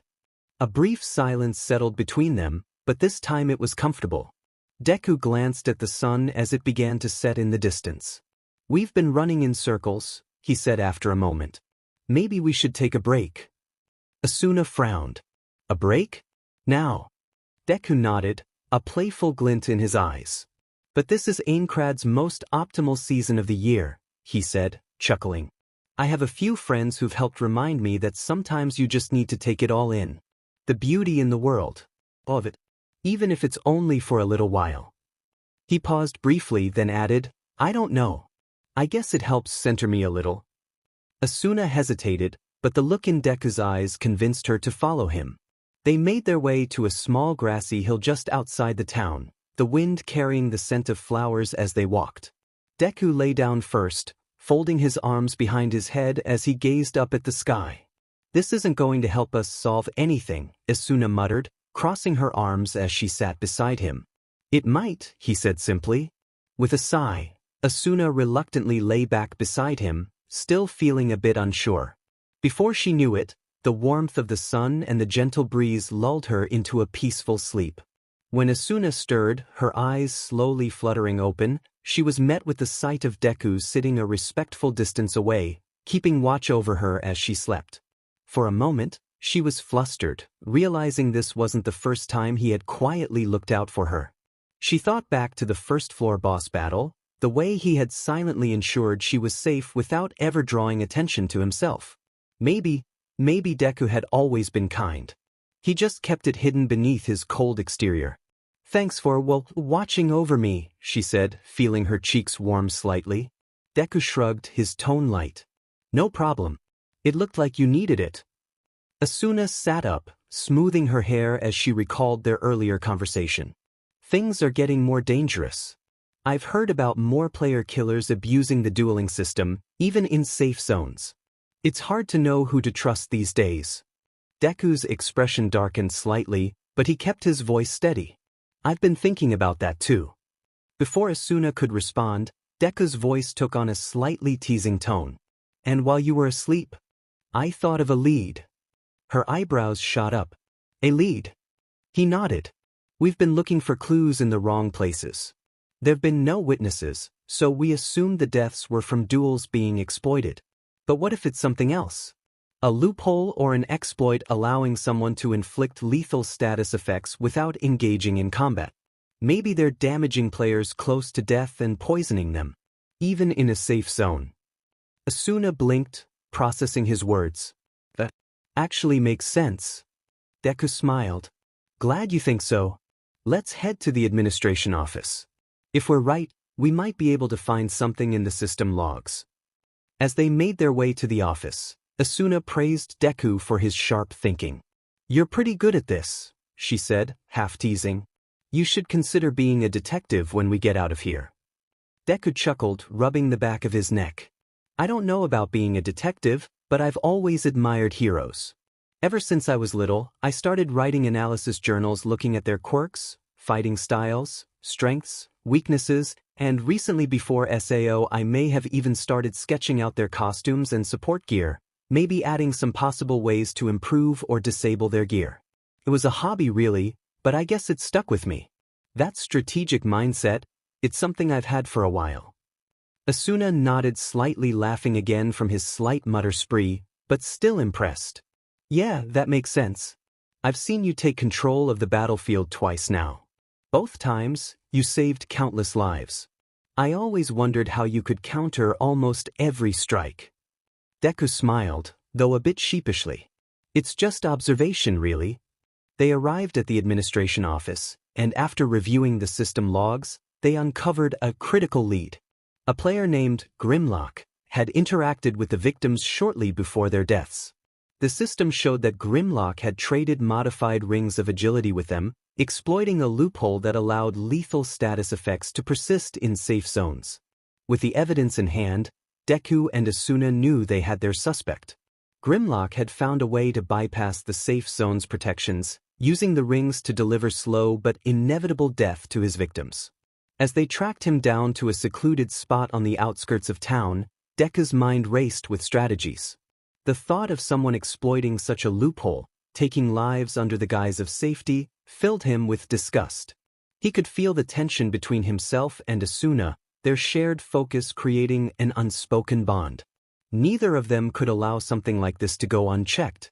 They found Grimlock standing by a large tree, his back to them as he stared out over the rolling hills. He didn't seem surprised when they approached. You've been busy, Deku said, his voice steady but laced with anger. Grimlock turned slowly, a bitter smile tugging at the corners of his mouth. His eyes held a haunted look, a mix of pain and twisted satisfaction. I've just been setting things right. Asuna stepped forward, her voice sharp. You call murdering players setting things right? You've broken every code of honor left in this game. Grimlock laughed, though it was devoid of humor. Honor? In a world like this?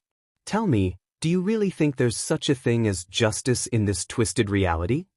Deku's fists clenched at his sides. Killing others won't bring her back, he said, his voice low but firm. Grimlock faltered, his bitter facade cracking at the mention of his late wife. She didn't deserve to die. They took everything from me. I was just giving them what they deserved. Asuna's expression softened slightly, but her resolve didn't waver. You've lost someone, but this isn't the way to honor her memory.